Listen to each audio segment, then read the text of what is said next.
So, yeah, okay, sure. So, good evening, everyone. I am Vikas Singh from the medical team of Universal NutriScience, and it's my pleasure to welcome you all to the third session of the ISAR Fertility Catalyst series on behalf of UNS. To start, I would like to reflect on the success of the first two sessions. In an era where webinars have become a commonplace, ISAR Fertility Catalyst stands out due to its unique structure and flawless organization. Each session addresses two important topics and followed by, in the presence of two esteemed speakers and the chairpersons, followed by a unique discussions on the panel discussions as in the presence of moderator and a bunch of IBS experts acting as a panelist. The, the players who have been very essentials in making this ISAR fertility catalyst a very instrumental and very positive note is I would like to thank them, the Dr. Amit Patki sir, Vice President Dr. Asha Bakshi ma'am, who have been allowed UNS to do such a wonderful program, and the real catalyst Dr. Anu Agarwal and Dr. Faisal Lewis sir, who have been instrumental in conceptualizing and executing this event. Next few words, I would also like to speak about Universal NutriScience. So we are a nutraceutical focused company and we take pride in offering a high quality products like CoQ-LC, CoQ300, CoQ4, and we are a pioneer in highlighting the importance of coenzyme Q10 in India and by improving the infertility outcomes. And we are first company to bring coenzyme Q10 300 concept in India market 24 years ago. Our sustained presence over the past 2 decades speaks about the volume of the product and the quality. Now, without further delay, I am honored to introduce Dr. Anu Agarwal, who has been the driving force behind the success of the event, along with the second catalyst, Dr. Faisal Lewis. So, Dr. Anu Agarwal is associated with Once Fertility and Test Tube Baby Center and Ayushman Hospital and Trauma Center. She has been the director of all this Ayushman Multi-Speciality Hospital. And again, moving to Dr. Faisal Lewis, sir, who has been the professor and HOD of Department of Reproductive Medicine and Surgery from Amrita Institute, that is AIMS Institute of Medical Sciences and Coaching Care. Over to you, Dr. Anu ma'am or Dr. Anu sir, and you can start introducing Dr. Amit Patki and then we can take from there. Thank you. Thank you, Mr. Vikas. A very good evening to all of you. It is really my pleasure to welcome you all on behalf of ISAR to this third episode of ISAR Fertility Catalyst Series, exploring newer horizons in ART. And obviously, we all should be well knowledgeable about this, like what new is going on in ART field. So first of all, I would like to invite our President ISAR, Dr. Amit Patki, to give us blessings. Sir has been instrumental to start this series, and without your support, sir, it would not have been possible to start. Welcome, sir. A very good evening to you all. And at the onset, I must thank the national conveners for this webinar, Dr. Anu Agarwal and Dr. Faisal Lewis, who very readily took up this opportunity and hard work to get this series rolling. I must also thank UNS for very wholeheartedly coming to support this educational endeavor. Fertility Catalyst is unique because it dwells into controversial stroke trending subjects in our specialty. And today I cannot be more true than two hot topics that are going to be discussed. One is non-invasive PGT, and we have an excellent speaker in Dr. Kanti Bansal. And the next equally hot is AI for sperm selection, and we have our very charming and informative Dr. Ashwini Kale. We also have an exciting panel which is going to be led by Dr. Monica Singh, a very, very astute, a very scientific ISAR executive members. And I'm thankful for all the panelists, Dr. Aditi Gupta, Dr. Mitali Gupta, Dr. Purnima Tiwari, Dr. Nurada Pancholi, and Dr. Soumya Mathur, and Dr. Saili Kandari. So I think we are all eagerly waiting to listen to these people.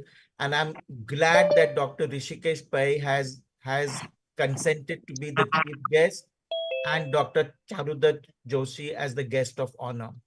I cannot thank my two big supports, Dr. Asha Bakshi as secretary and Dr. Charu chair of embryology in all my endeavors. They have wholeheartedly supported, and I'm so glad that ISAR has conducted not only very fantastic but successful regional conferences and one national embryology conference. I invite all of you all at the end of this month for the National Yuva Conference to be held in Patna, and I'm sure that is also going to be a great success. And we end the year with a fantabulous conference which Dr. Rajul Tyagi has conceptualized in Lucknow, and I hope we all can be there in large numbers to support them. So thank you once again, and I thank Dr. Anu and Dr. Fesi for this excellent webinar, Fertility Catalyst. Thank you. Thank you. Thanks a lot, sir. Now I would like to invite a vibrant secretary, sir, Dr. Asha Bakshi, ma'am. Asha Bakshi, ma'am, you have been so charming and so helpful. Whenever I called you up for any help, you always pick my phone. Thank you, ma'am. Welcome, madam. Thank you, Anu. And first of all, I must congratulate you and Dr. Fesi Luis for such a good program, because we need these programs so that all the time our brain keeps on working and thinking what next, what should we do to level up our practice, because day by day we want to increase the level of our practice, and it's very important to have programs like this. And under the leadership of Dr. Amit Patki, ISAR is really doing a great job, and lots of academic activities are being done, and I'm very proud of being with him in his team. Then I would like to greet and welcome Dr. Rishikesh Pai and the chief guest today, and Dr. Charudat Joshi. And Dr. Rishikesh Pai, we all know that he is all the time bubbling with knowledge, and all the time he gives us practical tips, which are so good. Whenever I listen to his talk, I always come and start some changes, make some changes in my practice. So, and Charudat Joshi again is very helpful and very updated.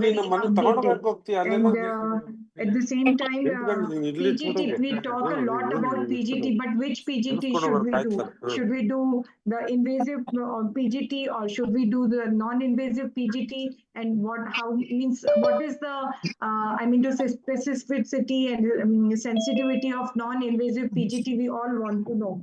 So I'm sure Dr. Kanti Bansal, who is very updated and has been in US for a long time, will tell us about all the points that whether we should really be doing it or not, or is it just a thing to be talked about.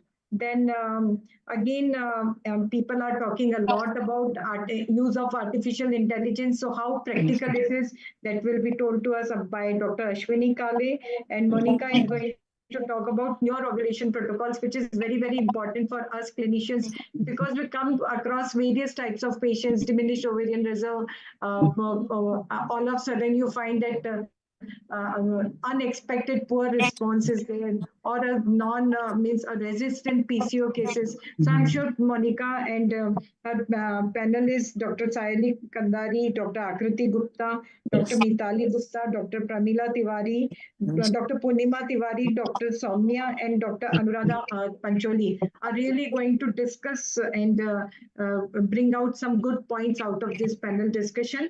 And I would also like to welcome Dr. Rajul Tyagi, Dr. Srinivasan, Dr. Randhir Singh, Dr. Neelam Ori, Dr. Priyamkur Roy, and Dr. Nishat Chimote for being the chairperson. So I think I should really finish off here so that you can carry on with your program. So best wishes again, and happy learning to all of us.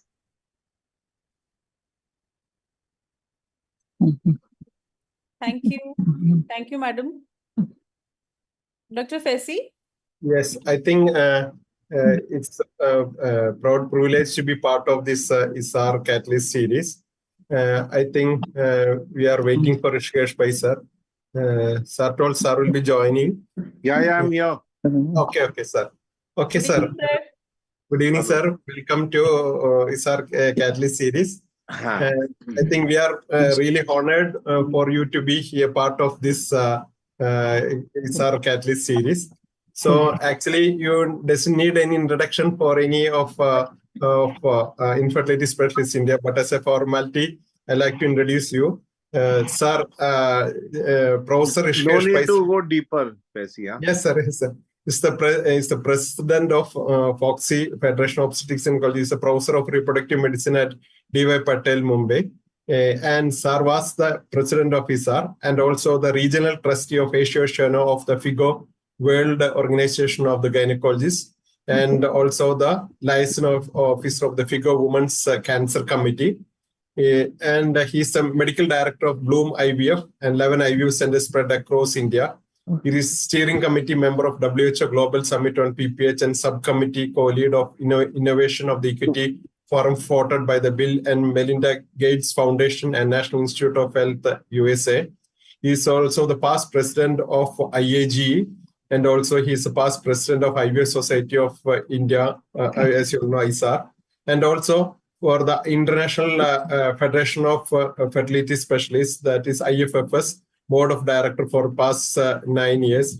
Academically, he has contributed a lot by winning the 62 awards, including a FARCOG fellowship by the Royal College, and also delivered number of orations, more than 40 orations, 700 lectures, and edited a lot of books. And when we were starting the doing postgraduate and starting gynae practice, the SARS books were our motivation to take in infertility.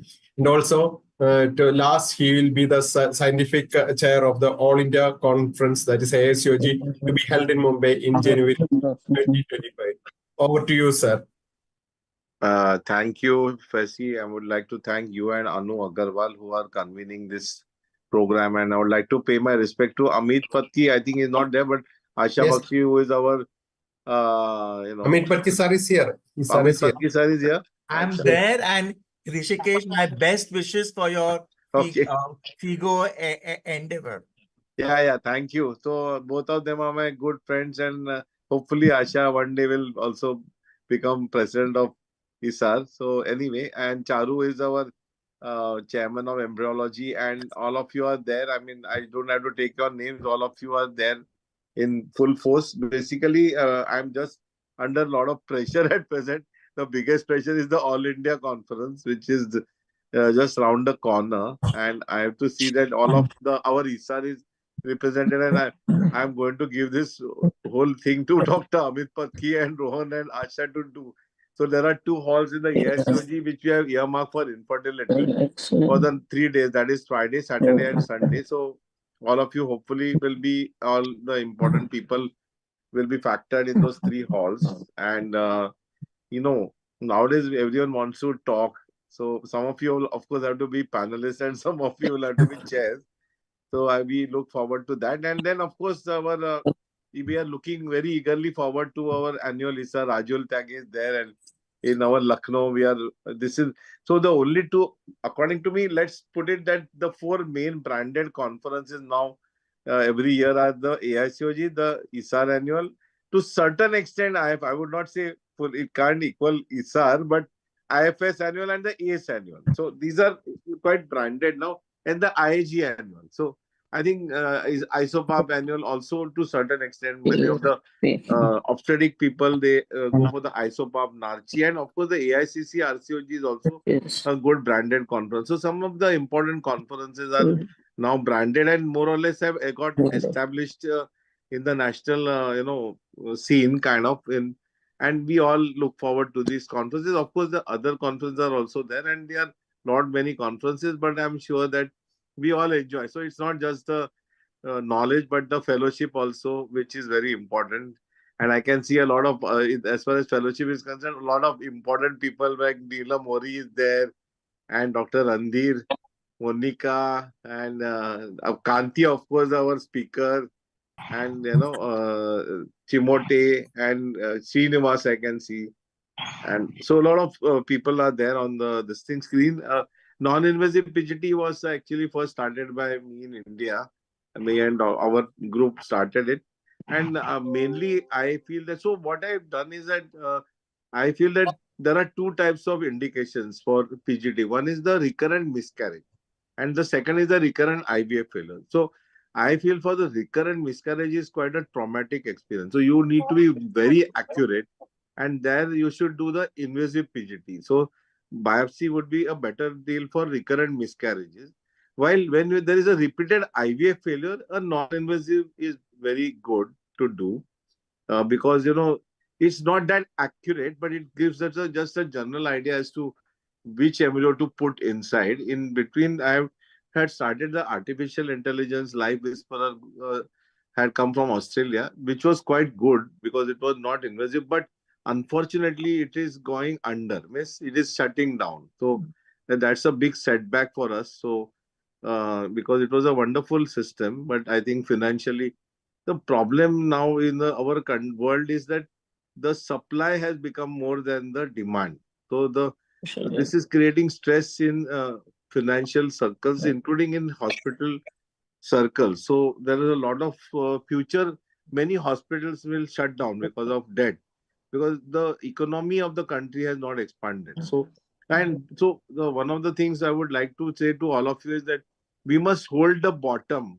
It's very important to hold the bottom. If we open the bottom now, we will all be finished, and with us the patient will also get finished. So if we have to give good care to the patient, the bottom, this that the lower, you can't just go on discounting and killing each other. So there has to be a lower bottom.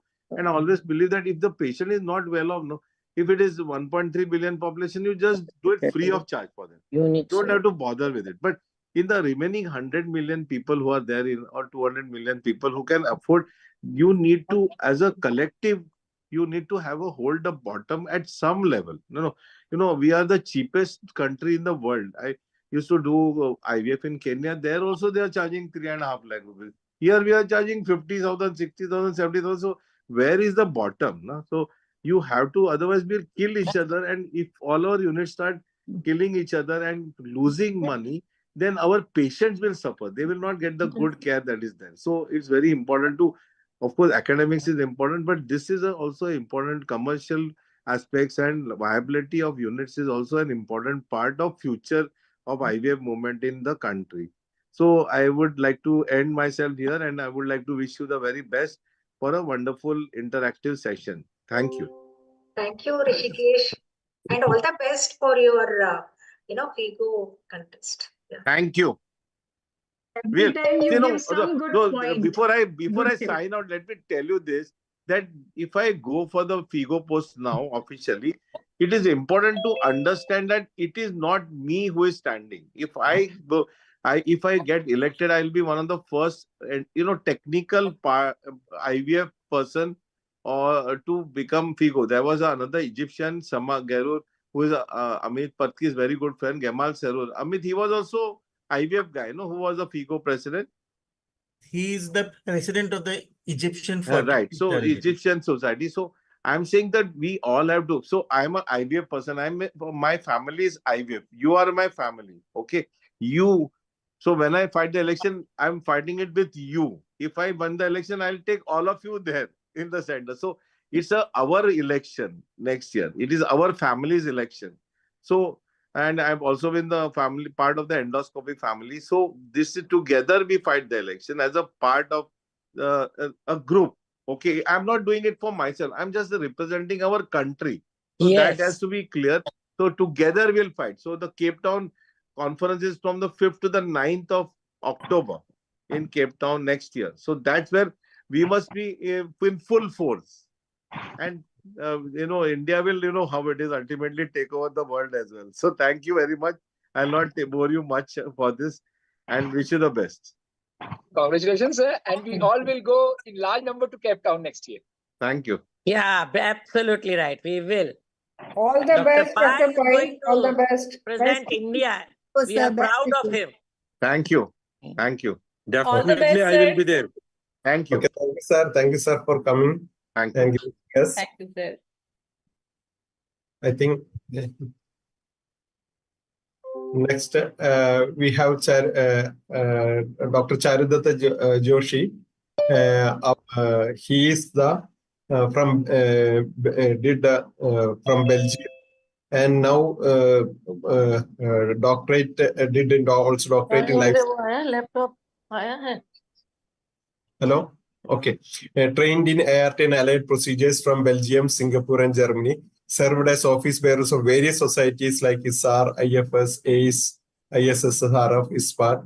Past vice chairperson of ACE Academy of Clinical Embryologists, and past president of ACE from 2014 to 16. So medical director and Gene India ART Bank Indore. Lab director of RD Guard Medical College Ujjain, and chairperson of embryology now, that is from present.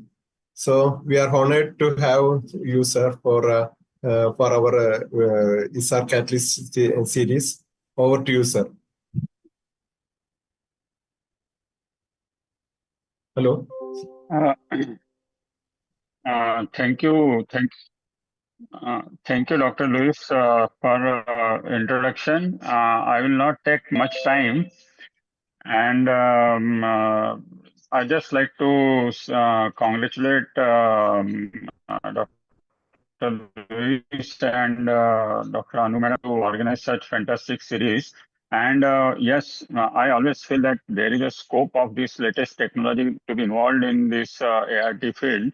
And because ultimately patient wants result, and when everything fails, they ask what next. So artificial intelligence and a non-invasive PGD are the techniques which we are coming across. And I hope that these are going to be the really helpful tool in getting success rate higher. And to just give an example, recently we had a conference in Pune, ACE conference, where I saw remote ICSI. Means you can, sitting at your home, you can perform it.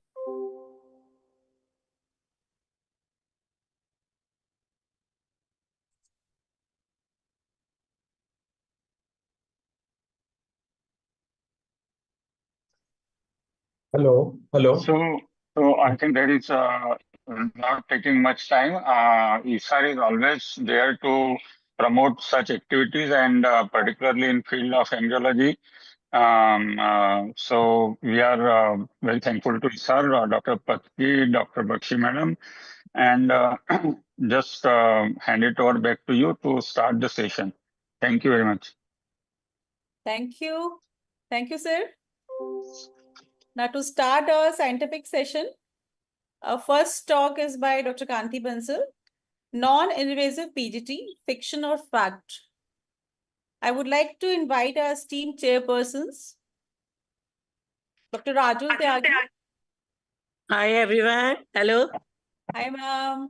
Ma'am, please display a CV of Dr. Rajul Tyagi. Yes. Ma'am, we all love you. Ma'am is Vice President ISPAT Managing Committee. She has Vice President ISPAT UP Chapter, Secretary IHFRF, and Madam is organizing chairperson of, Madam has been, organizing chairperson of ISPAT 2022, organizing chairperson of ISAR UP Chapter, and she has taken various international infertility training and so many awards to her. Madam, she has won Nari Award 2014, Sri Shakti Puraskar Award 2015, Aspiring Gynecologist and IVF Specialist of India Award 2019, ISAR Champion Award, Corona Warrior Award, Aspiring Gynecologist of UP by Deputy Chief Minister UP. Welcome, ma'am. Hi, everyone. Hello, ma'am. Yeah. Next. Thank you. Thank you, Dr. Anu and Dr. Fesi, for inviting me on this platform. And this fertility expert catalyst is really a unique series of webinar which is going to be enlighten us with the latest update in field of infertility. And today's speaker, she's a well-renowned speaker, very learned, Dr. Kanti Bansal, and she's taking lecture. She's going to speak on about PGT, which is really in need of the hour. And as nowadays, so many nowadays patients are going for fertility treatment in the advanced age. And in advanced age, doing PGT is really worth, especially in the elderly patient and in cases of recurrent implantation failure and recurrent abortions. So this is the very burning topic, and each of us, whosoever is doing infertility, should be very much aware of PGT technique. So I will like to hand over the mic to Dr. Kanti Bansal. Rajul ma'am, just let me invite our two chairpersons also. Okay. MS Srinivas, sir. Sir Hello. is director. Hello, sir. Hello. Sir is director and chief embryologist at Care Fertility. He's director and principal embryologist, Dal chawal? Private Limited. He has done fellowship in clinical embryology. He's founder president Academy of Clinical Embryologists, ACE India. Sir is chairperson ISAR Embryology. Welcome, sir. Thank you very much, Dr. Anu Agarwal and Louis, conducting this particular, catalyst fertility ISAR, which is very important to catalyze each and everybody who is practicing infertility with a new advanced technology. Today, Dr. Kanti Bansal and Dr. Ashwini Kale, they are going to speak about the technique which is very needed for selected patient, actually, that is a non-invasive.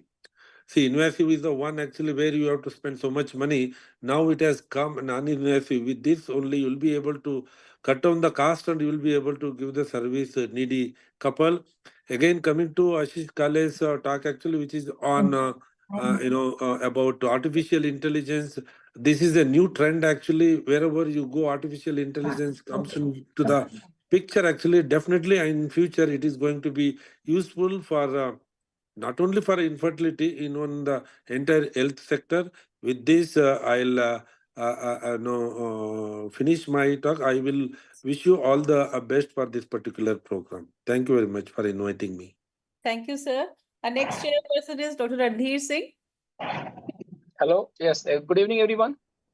Good evening, sir. Good evening, Randhir. Can you show Randhir CV? TV? Anyways, we all know him. Yeah, there is no need. No need. Anu, just put up the CV of our speaker. I'll introduce her. Yeah, please. You just introduced that he is husband of Monica Singh. So without CV, I can tell that Kanti Bansal ma'am is one of the senior most person who started the IVF in Gujarat. And she has been, I think, not only limited to the Gujarat. I have seen her in many satellite centers. Whenever I go to Lucknow, I used to see her. Whenever I used to go many cities. So I think without wasting much time, and we are very, very lucky that you have come back again with a gap of few months to our India. So welcome back to Ma'am India, and we want your experiences in this form of webinars. That is important. Next, we'll go for the topic. Yeah, there's no need for my slide. Then about the what I'll take that earlier my co-chairpersons, Rajul ma'am and Srinivas has told. My take-home message, being a legal lawyer and all, the proper indication, because in the ART Act 21, they have not clearly defined the indication proper for PGTs. So I think, ma'am, after your 1 hour topic of our topic, we should conclude something that what useful indications are that. So, ma'am, the platform is with you for all. Continue.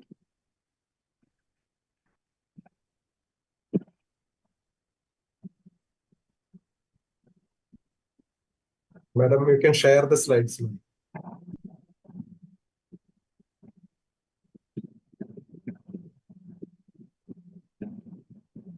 Yeah. So good evening, everybody. Yes, visible. Yeah. Am I audible? Yeah. You're audible, ma'am. Audible. Okay. Good evening, everybody. Thanks to Dr. Amit Patki, Dr. Asha, my very good friend Anu, Randhir. I hope I'm not forgetting anybody. All of you for having invited me here, for having this very, very interesting talk on non-invasive pre-implantation genetic testing. I think it's the topic of the day because just because it is non-invasive, it has really struck my heart, and I want that it to be really a fact very soon, so that all of us will be able to use it. So ART has come a very long way from the first IVF baby that was born way back in 70s. But though we feel all these embryos are so good, very nice, and morphologically they are good looking and very well prepared endometrium, but then there is a genetic factor that prevents the transferred embryo from implantation, thereby causing implantation failure. Now, in women of advanced maternal age or with high DNA fragmentation, what we call it as a DFI, or any previous family history of a genetic condition, embryo biopsy for pre-implantation genetic testing plays a pivotal role in helping doctors and patients to make more informed decision on the embryo that should be transferred. That means we can pick up the best euploid embryo for implantation so that our clinical pregnancy rates increase. Now, we have all these, in the pre-implantation genetic testing, it comprises of PGTA. What is PGTA? It is aneuploidy, and PGT is pre-implantation genetic testing. M is monogenetic disorder. You will come across all these later on in my lecture, like PGTA, PGTM, PGTSR means structural rearrangements. NIPGT is what we are interested, that is a non-invasive. Now, despite significant advances in ART from 1977 onwards, the success rates are very low, and it's less than 30%, leading to live birth. Here, I want to tell you all that it's 30% is live birth. It is not, I'm not talking about the implantation rates, etc., pregnancy rate, is the live birth. Otherwise, we can have even 60-70%. So how to increase this live birth? That is where we want the non-invasive pre-implantation genetic testing to be.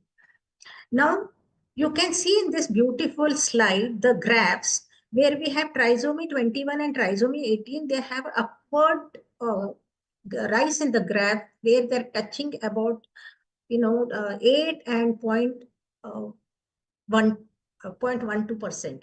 Whereas the monosomy X is, the monosomy X is just a flat. It is not that much high like trisomy 21. It's just a flat graph. It is around 0.1 only. Now, indications for genetic testing currently. We have to, what are the indications? So we have to define the genetic causes of infertility. We also have to identify couples at risk of transmitting a genetic disease to their offspring via carrier screening. That's what even Dr. Rishikesh Pai just now told in his talk. And then reduce the chance of an affected pregnancy for high-risk couples via ART combined with PGT, that is pre-implantation genetic testing, for, I told you, PGTM or for structural rearrangements. Now, continuing with the indications, reduce the chance of an affected child via prenatal diagnosis, but also we need to improve ART success. That means increase implantation and live birth rates and reduce miscarriage rate. The latter is approached through screening embryos created by ART for chromosomal abnormalities, an approach known as PGT for aneuploidies, PGTA, with the aim to detect and transfer embryo to the womb. Now, PGT is performed on what is it performed? So, invasive technique for PGT testing is performed on polar body biopsy, cleavage stage biopsy, blastocyst stage biopsy. Now, this blastocyst stage biopsy has become the most common method that is being used these days. Now, in this method, pre-implantation genetic testing is performed on approximately 5 to 10 cells derived from the trophoectoderm layer that gives rise to the placenta and does not require a biopsy of the inner cell mass, which ultimately gives rise to the fetus. Now, the polar body biopsy, I'm not going into the details of all these invasive techniques. I have written everything for my own satisfaction, but I'll just tell you all the names of all these because my main topic is the non-invasive PGT. So we also have this polar body biopsy, and if somebody wants all the details, I can send it to you all.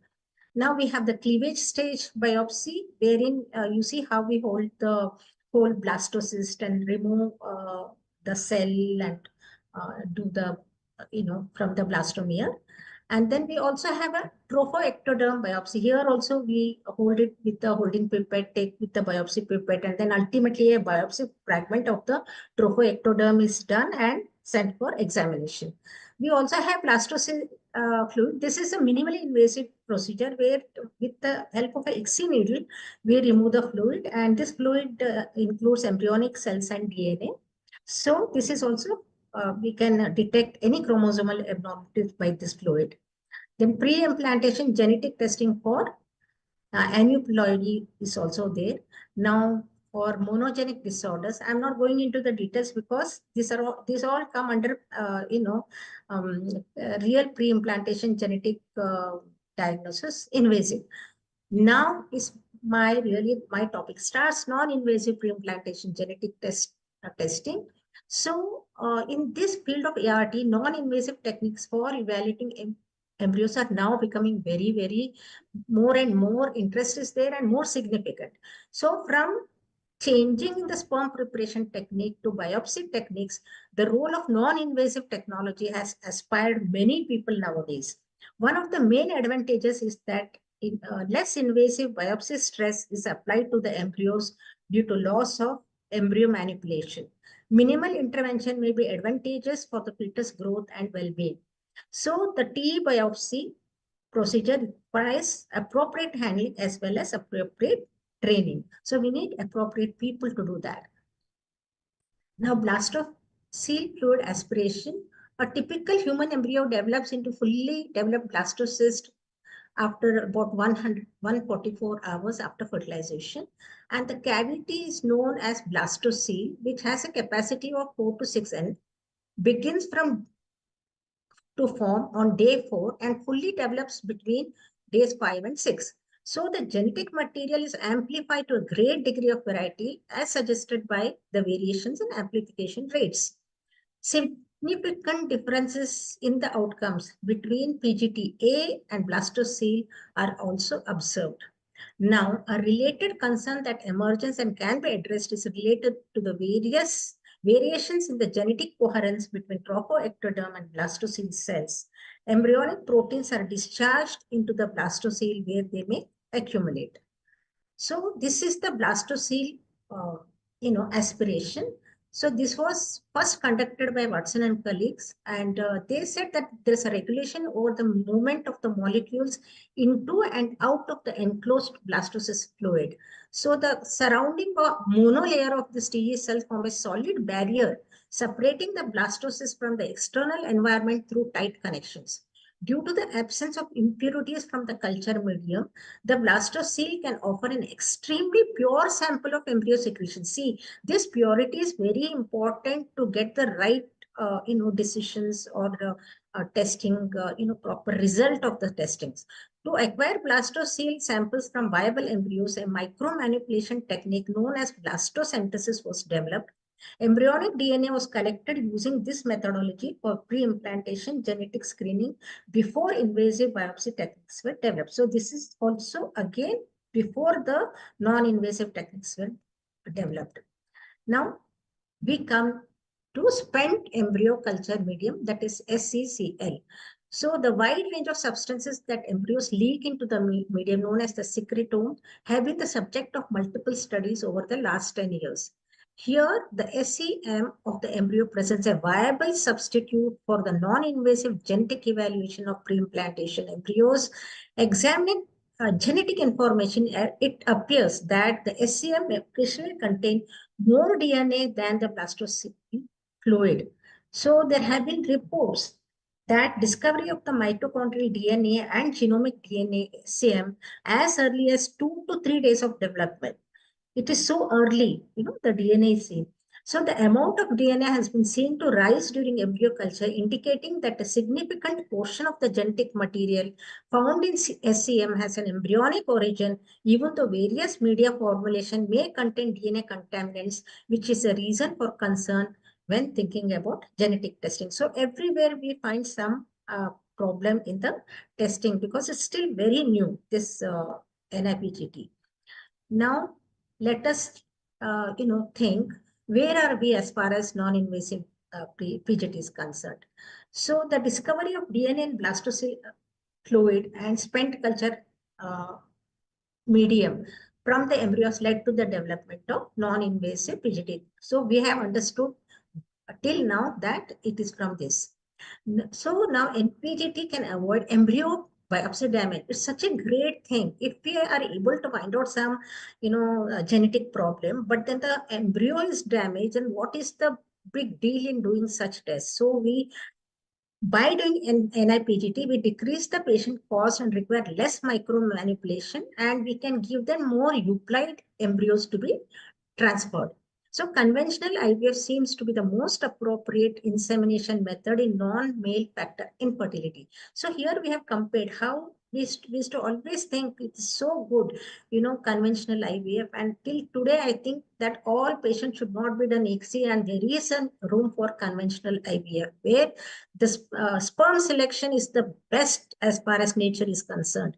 Now, ICSI has been recommended for cases requiring PGT of embryos according to the American ASRM, ISRA, and PGDIS, and also fertility study in 2020.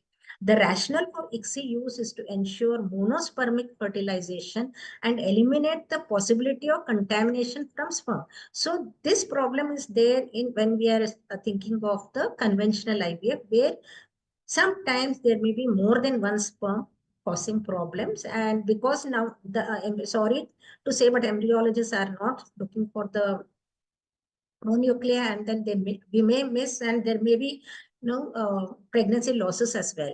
So for the same reason, NIPGT is confined mainly to embryos derived from ICSI fertilization, which decreases the accessibility for a wider selection. Continuing with where we are with NIPGT, so the cell-free DNA is collected from the spent culture medium and sequenced on next generation sequencing platform or analyzed by array comparative genomic hybridization following whole genome amplification as the mainstream pipeline. Actually, this topic which is given to me has both the clinical side as well as the embryologist side. I think more pertaining to the embryologist side. So the clinicians may feel it a little difficult to follow, but then I think I'll be doing justice only if I talk about everything. So however, the genesis of this cell-free DNA remains a question. Genomic and mitochondrial DNA contents were identified by the SCM. For the genomic DNA, both blastocyst cell types, trochoectoderm, and inner cell mass are major sources. The cellular mechanisms driving the DNA release into culture media, apoptosis and necrosis. So for some insightful genetic diagnosis through NIPGT, the laboratory SOPs, protocols, as well as culture conditions and medium to be adopted, and skilled person needed to improve the solidity of NIPGT. It is very crucial that we avoid the maternal DNA contamination from culture media. So proper denudation, media changes, and serial washes of embryo before transfer to the culture drop are mandatory. Otherwise, we are not going to get the proper result. So embryos also should be handled individually to avoid cross-contamination. Another concern about NIPGT is the extended embryo culture to day 6 or day 7. It cannot be done on day 5 embryo. That is a very big concern because only day 6 will give us the proper result. So this is one more, which is it has taken a back seat, NIPGT. The reason behind this elongated culture system is to increase the embryonic cell-free DNA quantity, consequently making a significant difference in concordance between TE biopsy, ICM, and whole blastocyst. why we need the day 6 or day 7? Because as we, the embryologists, again, I'm saying they will know better, because as we grow these embryos to a higher day, then we are changing the, the media, we are putting into newer dish. And so all the embryonic cfDNA, that is cell-free DNA, will be more in quantity. Now, this is a very schematic representation where you can see culture medium collection on day 3 embryo development and culture medium collection on day 6 of embryo development on the right side. And now you can see how it goes on from 0 to 4 and 6. And, the spent culture medium on day 3 and day 6 to identify biomarkers. And then in the last, in the box, you can see the NIPGTA protocol, wherein from day 0, it grows up to day 6, wherein the fluid is taken from the day 6 embryo, and it is tested for the chromosomes, etc. Now, non-invasive tools beyond PGT, biochemistry. So, to isolate a biomarker for embryo culture from day 3 cleavage stage to day 6 expanded or hatched blastocyst, the researchers include quantity of the amino acids released by the embryos in the SCM. So, even with biochemistry, we can do the NIPGT, and also presence of serine and histidine in day 3 culture medium as potential pregnancy marker of embryo. Now, going again towards the biochemistry of NIPGT, proteins such as HLA-G, which plays an important role in immune tolerance power in pregnancy, level of IL-6 in SCM, metabolic stress in embryos, as increased levels of lactate in embryo culture media that do not reach to blastocyst stage. So, stress in the embryos is very important, and we should try to decrease as much as possible oxidative status of the embryo SCM through thermochemiluminescence as a direct biomarker for embryo implantation potential. Now, what are the other factors influencing non-invasive PGT? The information through NIPGT can be influenced by several factors. Mainly, these are the ones. The culture day medium when cells are collected. I told you already, day 6 is important. Maternal contamination by cumulus cells or any external factor. Any micromanipulation of embryos or previous changes. And also, it is an eye-opener here that even the ovarian stimulation protocols that we decide, that also can influence the NIPGT. Now, there are some advancements in the NIPGT. Currently, this technique is widely used for NIPGTs or NIPGT-A. Okay, the challenge for NIPGT technique is extended not only for genetic assessment for copy number, but also for embryonic analysis for segmentation or rearrangement for monogenic conditions or diagnosing mosaicism. So it is not only a NIPHT, but also for embryonic analysis, which is really very important for diagnosing mosaicism. So culture time to optimize embryo cell-free DNA analysis for frozen thawed blastocysts undergoing non-invasive pre-implantation genetic testing for aneuploidy. So again, the spent media and the whole blastocysts were then collected for further analysis. Spent media and the whole blastocysts were amplified using the whole genome amplification and sequenced using next generation sequencing. So this one, you all can see it is as new as September 2024. This has come in the Fertility Sterility volume. And here, just the explanation of what I just talked, day 5 frozen, that is day 5 short. And these blastocysts were cultured for 8 hours. Then we have the day 5 frozen. These blastocysts were cultured for 24 hours. So this is known as day 5 long. And day 6 frozen thawed. That means these blastocysts were cultured for 8 hours. So that is known as day 6 short. So we have day 5 short, day 5 long, and day 6 short. So they, just saw in all these which had given better results. So result of the study, Regarding blastocyst expansion grade, informative rates were lower in day 5 short compared with day 5 long and day 6 short, regardless of expansion degree. So we need to go to that level. This decrease was significant for Gardner grade expansion, grade 3, 4, and 5, 6. In addition, for a similar time in culture, the grade of expansion did not have an impact on the informativity rates. For concordance rates, no significant differences were observed among 3 groups. In all cases, concordance rates were 90.5% for day 5 short, 93.6 for day 5 long, and 92 for day 6 short. No impact of the expansion grade was observed on concordance rates. So, non-invasive PGTA in frozen thawed blastocysts yields very high concordance rates with whole blastocysts, possibly limiting the need for the invasive PGTA and making it available for a wider range of patients. So it is useful in the PGTA cases. Now again, this is a very schematic representation of mechanisms for the release of cell-free DNA and SECM. EVs are reported to carry protein. That means extracellular vesicles, they are reported to carry protein, messenger RNA, miRNA, mitochondrial DNA, as well as genomic DNA. And even the elimination of anucleated cells, what they do, they have an autophagy. They die on their own, and also apoptosis. And because of that, the secondary necrosis, which again will give rise to cell-free DNA in spent culture medium, which may hamper the results.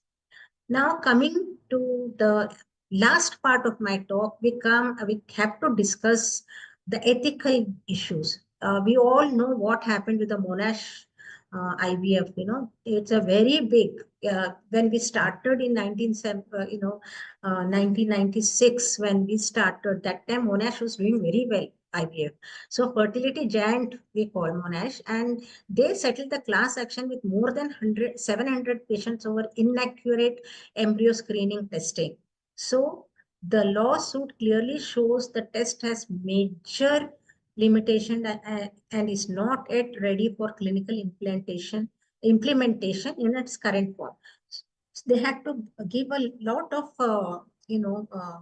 money to the court for settlement with the court for giving wrong results, and that is so because of that, it's an eye-opener that we cannot just go and do something which is not really a fact.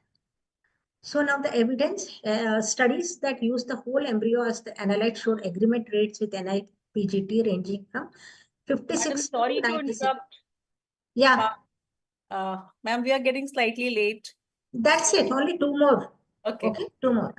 So here you can see the rates are from 56 to 96%, and it is completely sensitive to DNA contamination. So again, we have to find some solution.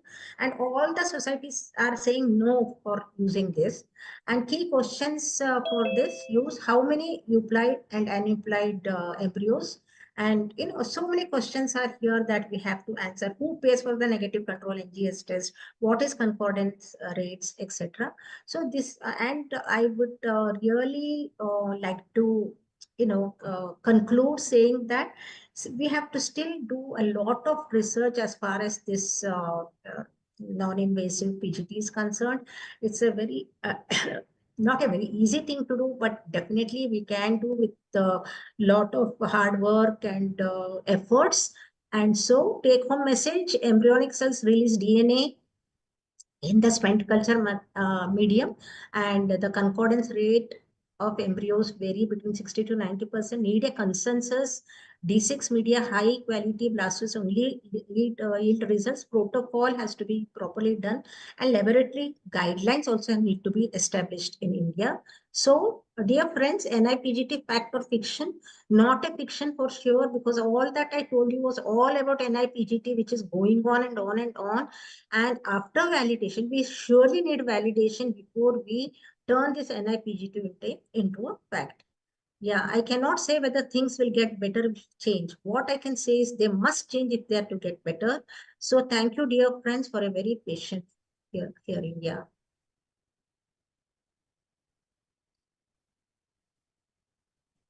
Thank you, ma'am, for a wonderful and crisp talk. Thank you, Kanti ma'am. you have spoken so well, and I think I noted that limitation was only that it cannot be done till day 5 last. You need to say day 6. My other chairpersons will highlight on that. I request Rajul ma'am and Srinivas sir to speak.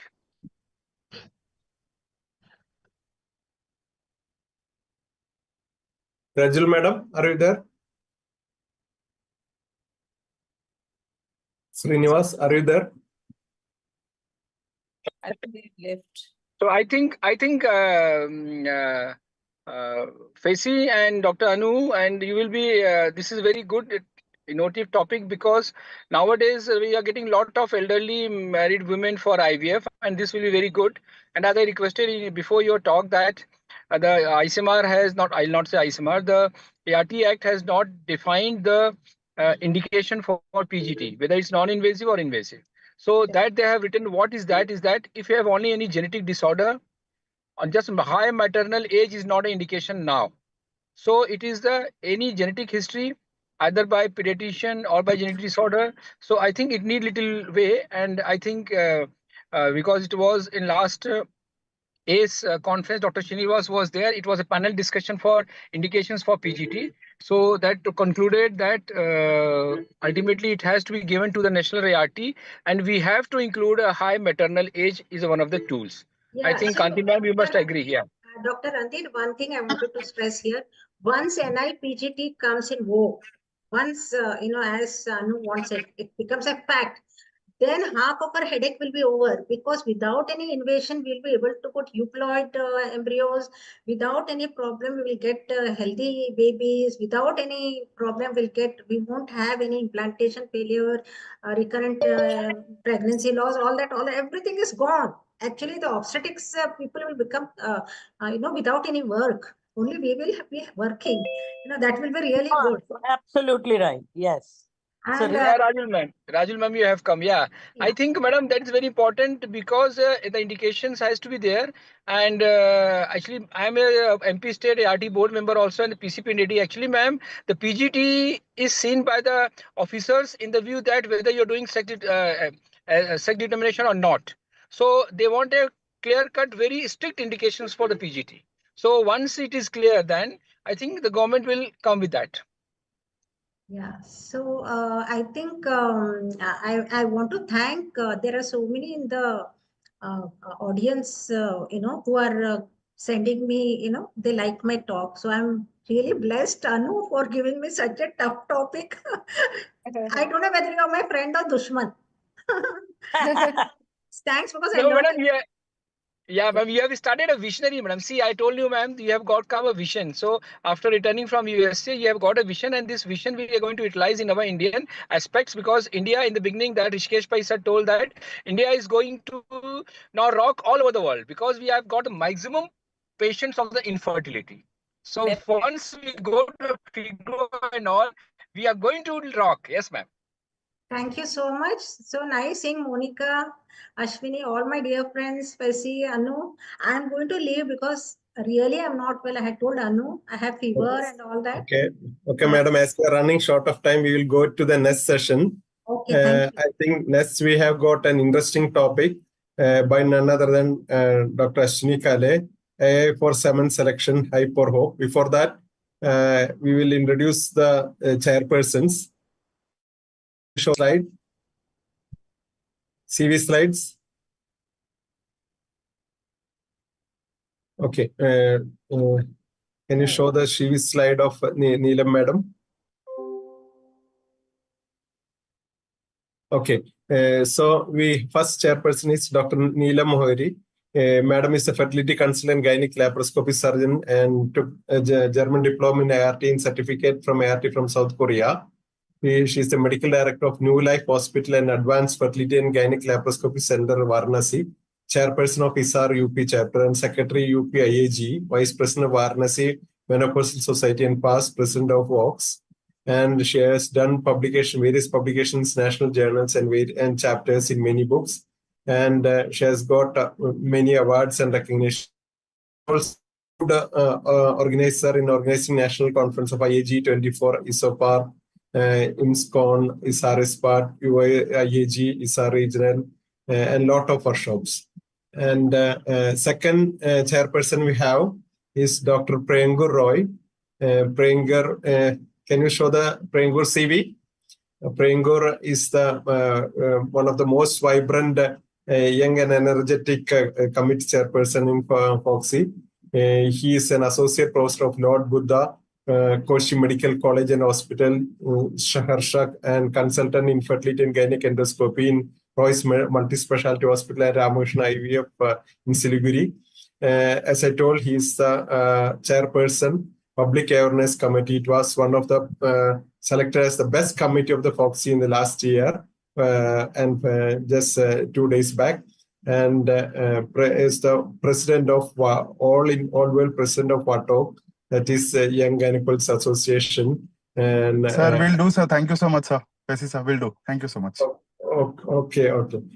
Next we have our another young and vibrant Nishad Chimote. He's the director of Embryo Lab Evolution and second vice chairperson of Embryology ISAR present, and executive committee member of ACE present, and also scientific committee member of ISGRA, and also joint secretary of IFS Vidarbha 2018-20. More than 2 decades experience in embryology.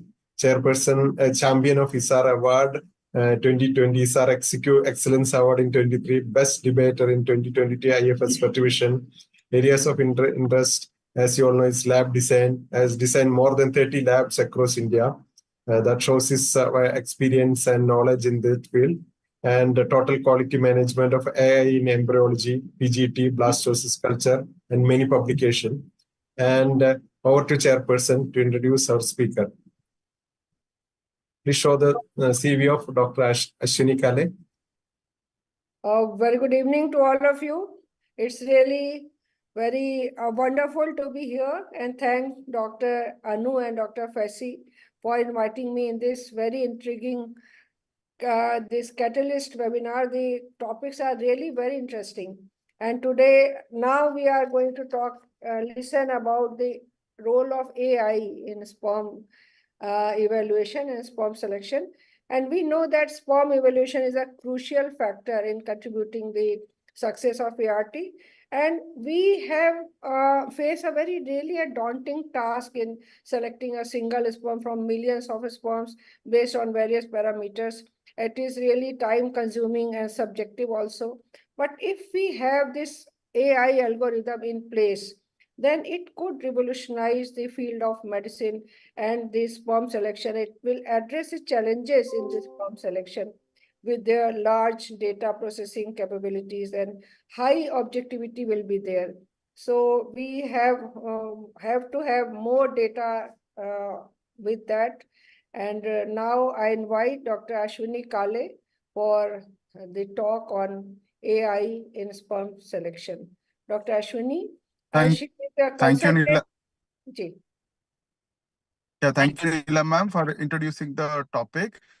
I would like to introduce my very good friend, Dr. Ashwini, for this talk. So Ashwini is a consultant Asha Kiran Hospital in Pune. She's the managing committee member of ISAR Embryology and a past treasurer of the MSR. She's the ISAR vice president for Pune OBGYN Society, and she's currently elected as the joint secretary for the incoming Foxy year as well, for which I wish her all the best.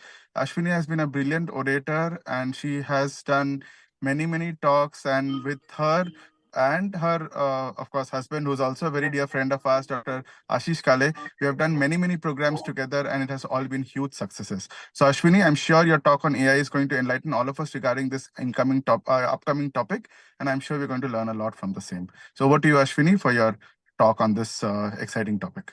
Thank you so much, Priyankul, for the wonderful introduction, and heartiest congratulations for winning the Best Committee Chair at Foxy. We are very proud of you.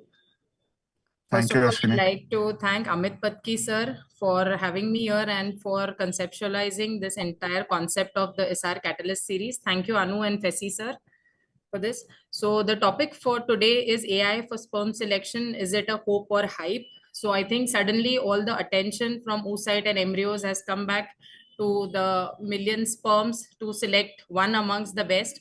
I think previously it was just the semen analysis that we would do, and whatever the result was, everybody had an answer to it that kuch nahi hai to ICSI to hai hi in the end. Come what may the result of the semen analysis, whether it was a mild, moderate, or a severe odds, ultimately the answer was ICSI.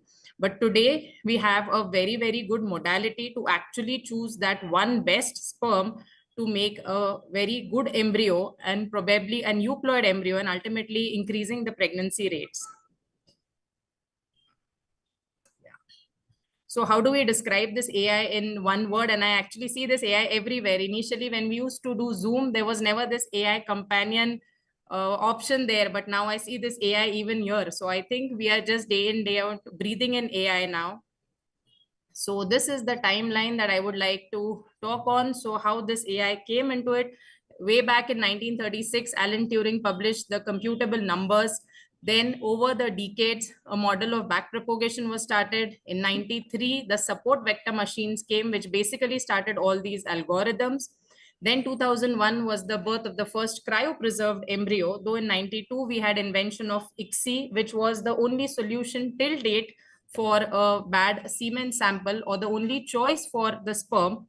And then in 2013, we saw the development of time lapse with all its limitations also and the advantages also. So what is this AI basically? It is nothing but a current approach to medicine, which uses all the machine learning algorithms to predict the success of therapeutic procedures. And it basically assists the clinician in the decision-making process. To date, machine learning studies in the andrological field have mainly focused on prostate cancer imaging and management. And this is where AI has come out very hugely. An increasing number of studies are also being documented on the use of this AI, which assists the clinicians in decision-making and patient management in andrological diseases such as varicocele and sexual dysfunction.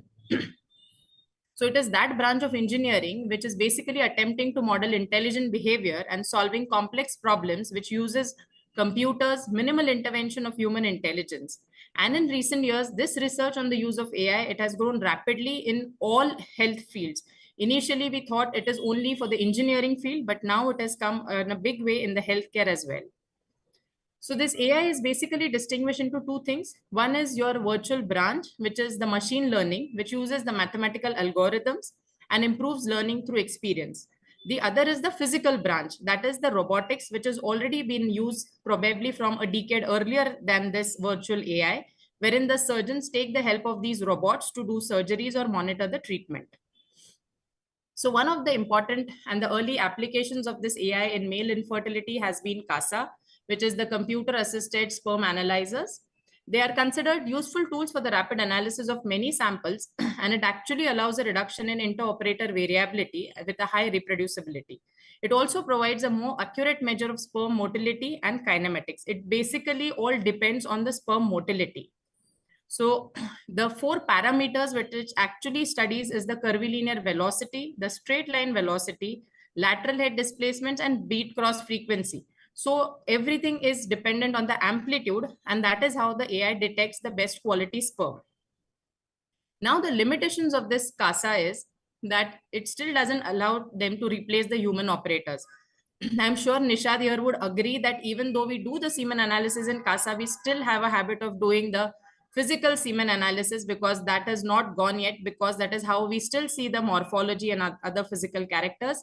So this includes lack of standardization and poor accuracy in assessing the sperm morphology. And it is highly complicated, or probably it still doesn't give those kind of results when you have a sample with a higher viscosity, severe oats, or in presence when there's many round cell debris or agglutination. It even at times gives you false results in cases of azoospermia. The results are basically affected by the type of slide preparation, chamber depths, the loading method, and the representative of the evaluated fields.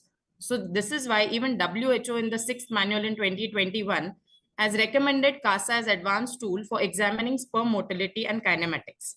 And it has still not said that your physical or manual semen analysis has totally to be replaced by CASA. Furthermore, this AI, it has been used in the evaluation of lifestyle and environmental factors, which basically predict alterations of human fertility, demonstrating, for example, they use characteristics such as the age, alcohol consumption, cigarette smoking, sedentary lifestyle, and they're more effective at predicting an alteration in future fertility than actually of the patient having any childhood illness. So if you just put these 4 or 5 parameters in that algorithm, you can actually predict for the male whether that he will have infertility or subfertility. Machine learning algorithms and deep learning methods have been developed to predict the sperm with a high DNA fragmentation rate, which is a known cause of male infertility and ART failure. Now we are into a lot of doing DNA fragmentation index for many of our patients. So AI has even touched this by its use in the flow cytometry. It evaluates the biofunctional sperm parameters, which basically includes DNA fragmentation, mitochondrial membrane potential, the oxidative stress, and the membrane peroxidation, because it is at this level that the damage occurs, and that is how it gets reflected in the DNA fragmentation index. To date, there are software programs such as Flojo and Cytobank, which includes machine learning tools such as concatenation, SNEs. SNE is nothing but it is a software which is used to decipher very complex algorithms, and clustering. These are all the methods that the AI uses. This is basically an AI language which allows the analysis of this flow cytometry data at a single cellular level, offering useful information on the biology of the sperm function. So we are going towards knowing what exactly is the problem at the cellular level. For example, there is a study through the creation of an ANN trained with 12 features, which include the woman's age, the total dose of gonadotropins administered, endometrial thickness, and the number of top quality embryos. And it actually showed a very high sensitivity and specificity in predicting live births. Imagine you sit in your clinic and tell the women, depending on these 5 parameters, that you have a chance of having 76% live birth rate. So which is really huge. Just one sec. I think I need a charger. Sorry. So furthermore, the role of AI in selecting spermatozoa to be used in ART appears promising. Indeed, it has been demonstrated that these deep learning methods have high sensitivity and specificity in selecting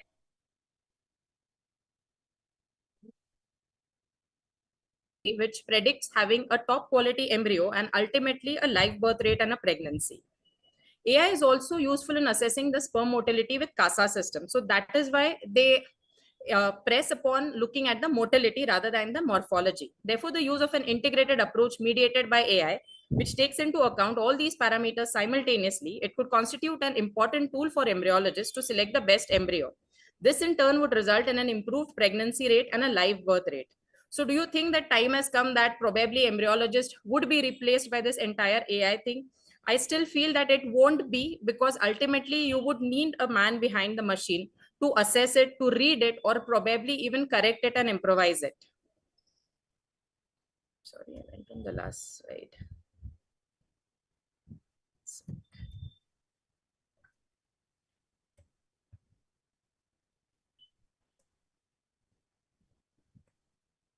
One sec. I'll just share it again.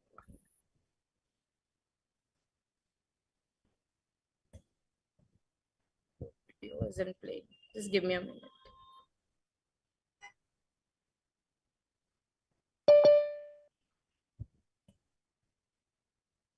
I don't know why my other slides are not seeing me.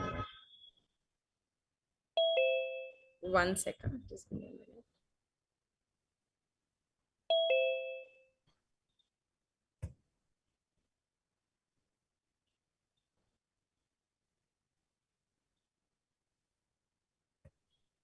Driver के साथ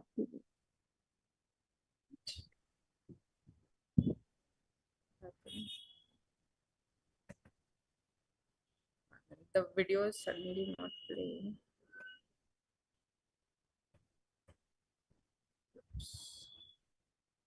UNS team, can you help Dr. Ashwini? No. Actually, it is my PPT problem only. It's not showing the videos. The videos are not being played. It is a problem with my PPT. Me, or I can try on WhatsApp if you can share me. No.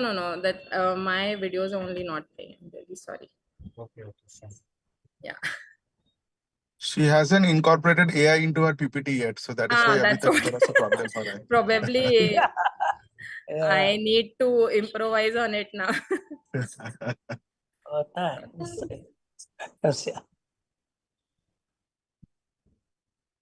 Is it with only that one? No. this same slide or it's with all the other videos? Okay, got it. Yeah. So basically, this is how a smartphone based semen analyzer looks like. And actually, the cost of it is just less than $5. So probably it is even cheaper than having an embryologist do it. So introducing this AI facilitated sperm detection tool in azoospermic samples is very useful, because what we actually see manually or physically in azoospermia is all the sperm look the same, but ultimately selecting the best of it depending on the morphology and the motility would ultimately improve the results. Thus, this reduces the physical strain and fatigue on the embryologist, because you can see an embryologist sitting in the lab for hours together, probably even 4 or 5 hours, looking at an azoospermic sample. This is a highly transferable clinical tool for the treatment of severe male factor infertility. Now, coming to the use of ICSI.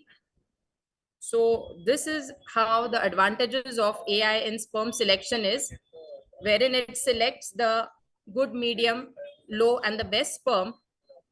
So you just have to place the needle inside the circle to rank the sperm, and then it gives you the grading A, B, C. So it is more like playing a video game in your embryology lab, and plus wherein you get good results and also you get paid for it.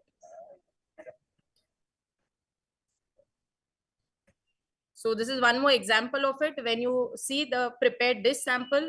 But again, this dish has to be manually prepared by the embryologist. So you can see here that it's going to be A, B, and C, the grading. But ultimately, all of this depends on the motility or the kinematics of the sperm. So that is ultimately very important. So this is how automated ICSI has come into place now. And I believe at a recent conference in ACE here in Pune, people have also seen the demonstration of Robo ICSI. So I think there's time wherein the robo can ultimately and automatically select the sperm. So here you get all the options of going to the sperm droplet, immobilizing the sperm. और कोई तकलीफ इसके अलावा spotting हुई है? So this is how you select it and do the automated ICSI, wherein you just have to select, go to sperm droplet, immobilize the sperm, needle in the pickup position, load the sperm. So it is more of like an SOP where you just do the click, click, click, and the ICSI is done. And it is just a matter of few seconds.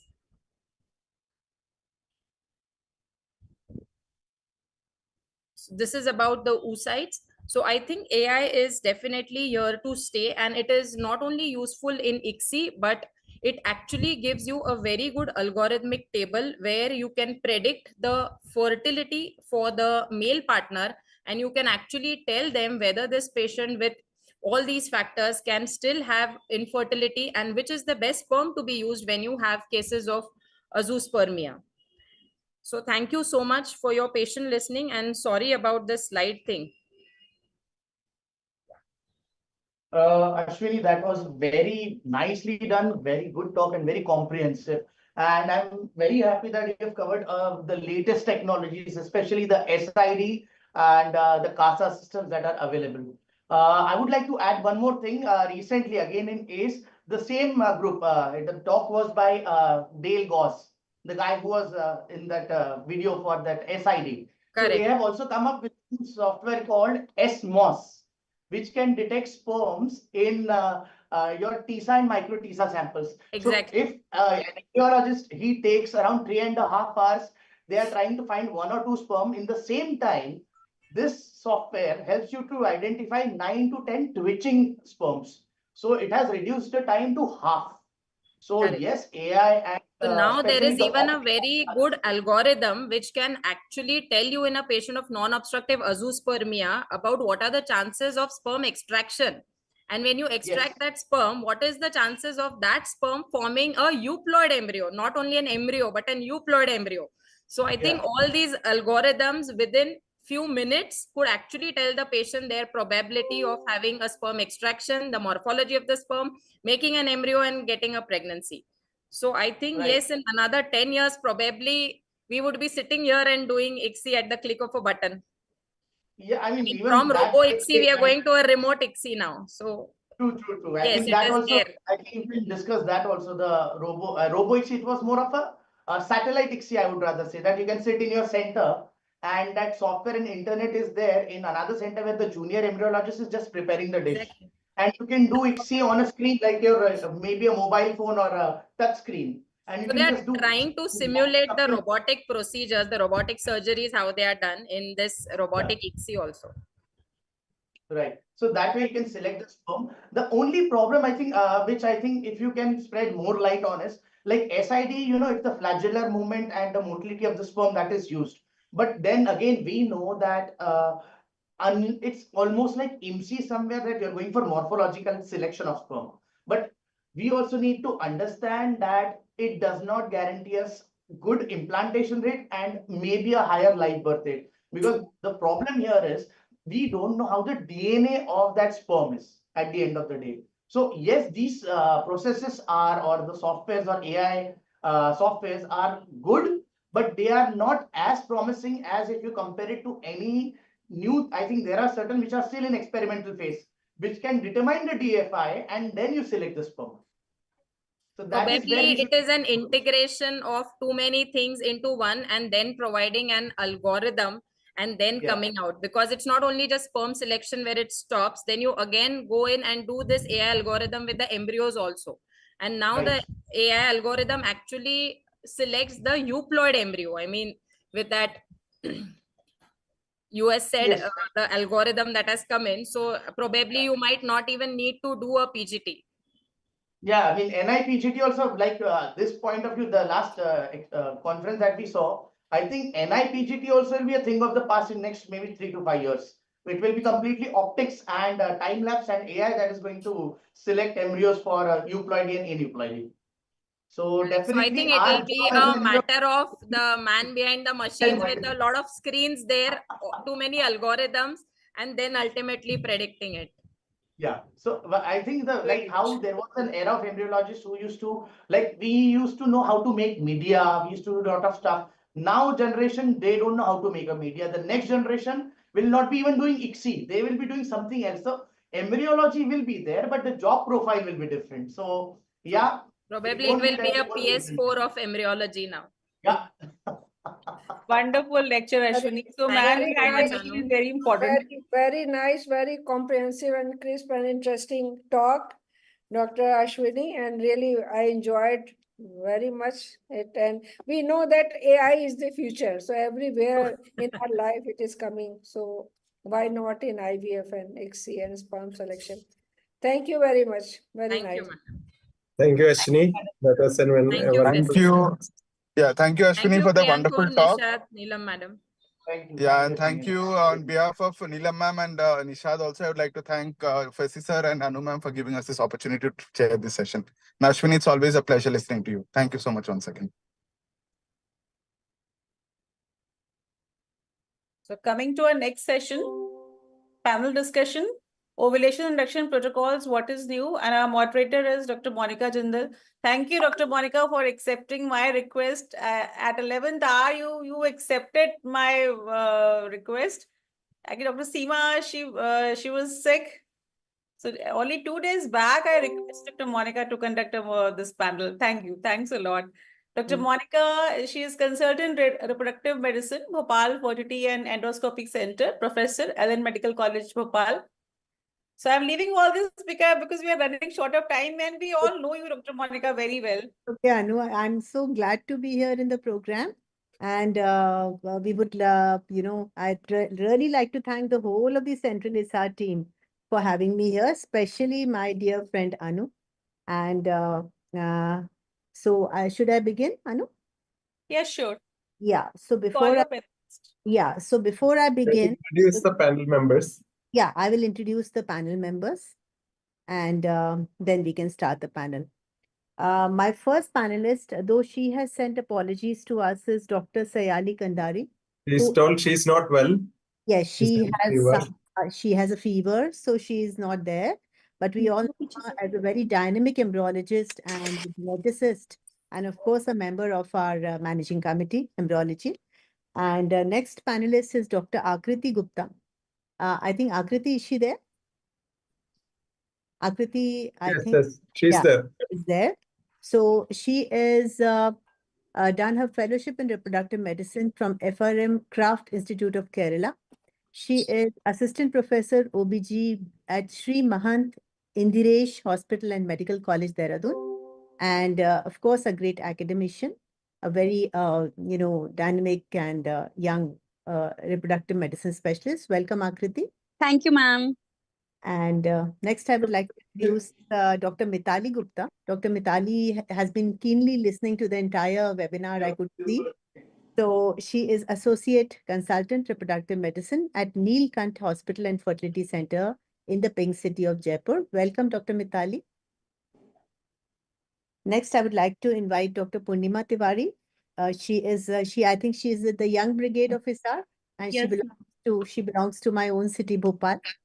She is again a very dear friend of mine. She is consultant OBGY at Purnima Gynec Fertility and Ortho Center in Bhopal, and also a visiting consultant at Apollo Sage Hospital, Bhopal. She has got a very distinguished CV, alumnus of MAMC Delhi, received several awards like Foxy Traveling Fellowship, and also received the Dr. Manish Banker Young Achievers Award in the annual ISAR conference of 2024. Welcome, Purnima. Next, I would like to invite and welcome Dr. Soumya Mathur. Again, Dr. Soumya is, from Jaipur. She is OBGYN, IVF specialist at Mangalam Hospital, Jaipur, and IVF trained by Foxy at Nimaya, Ahmedabad, and also has done masters in gynec endoscopy at JDH, Jaipur. She is again an avid writer, has published papers written in various journals, alumnus from Rajasthan. Welcome, Dr. Soumya, to the panel. thank you, ma'am. Next, I would like to invite welcome Dr. Anuradha Pancholi. Is she there? I did not see her in the program. I don't think she is there, but Dr. Anuradha Pancholi is again from Madhya Pradesh. She is a young brigade, a member of ISAR, and belongs to the city of Ujjain. So we start the panel. I think we are now here with Akriti, Mitali, Purnima, and Soumya. That's it. So you are all, likely to be hit very frequently because there are only 4 of you. So I start with my.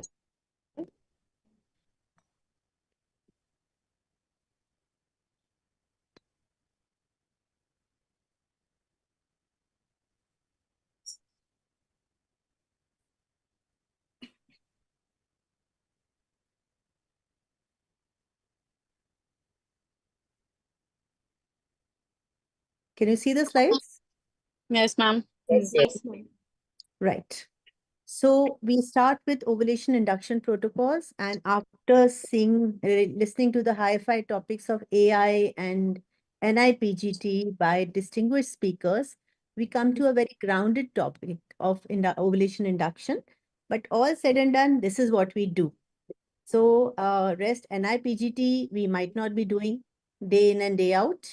And, AI in the embryology lab, we might not be doing that often. But of course, we'll be doing a lot of ovulation induction. So just to introduce the topic, we know that infertility brings a lot of distress in the couple's life. And what is the problematic portion is the long-lasting, time-consuming, and sometimes, poor result treatment. So this couple is forever agonizing between hope and despair, expectation and frustration. So when we start talking about IVF, we should know about stimulation.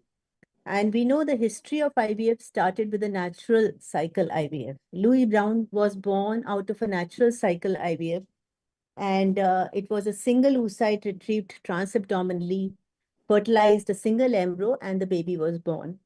So here we started the concept of ovarian stimulation. The concept of ovarian stimulation was aimed at, number one, eliminating the risk of having no oocyte at all.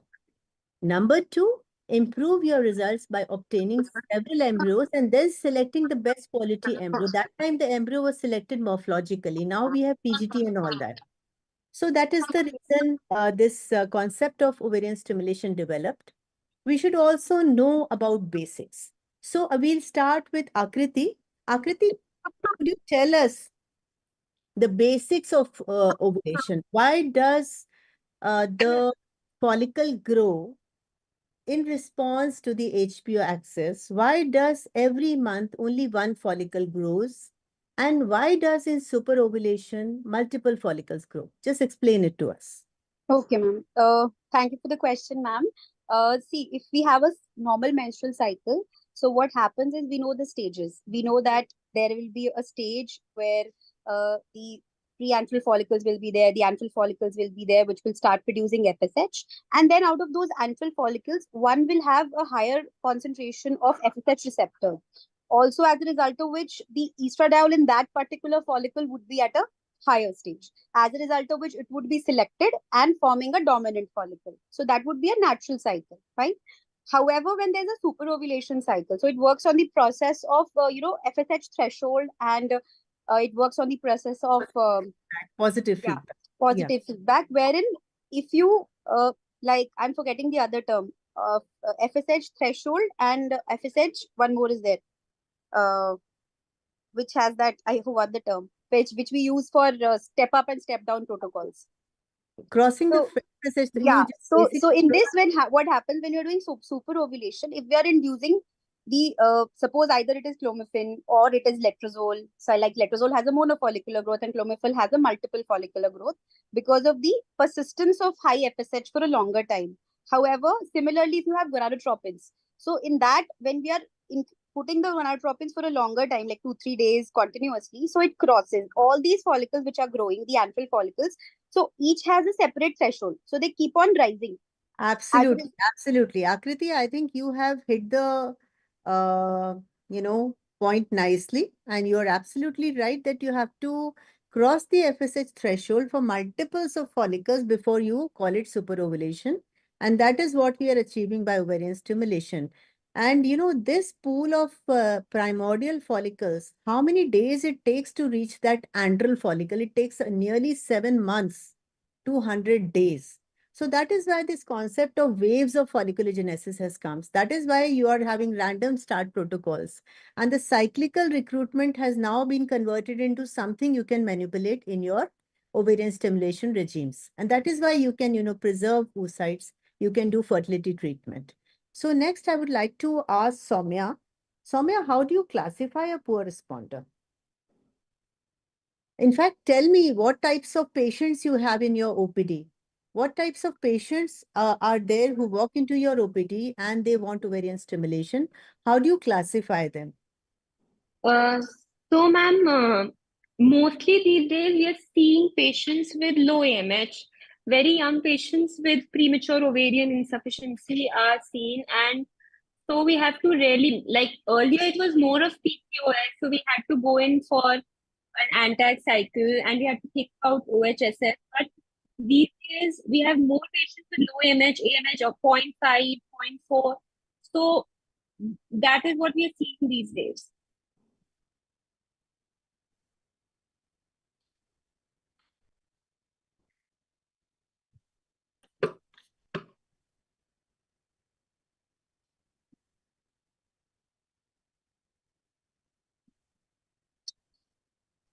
So, sorry, I had to take a call.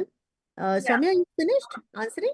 Yeah, and the classification, if you're asking, I think you're asking about the 4 types of ovulation, that is starting from hypogonadotrophic hypogonadism and...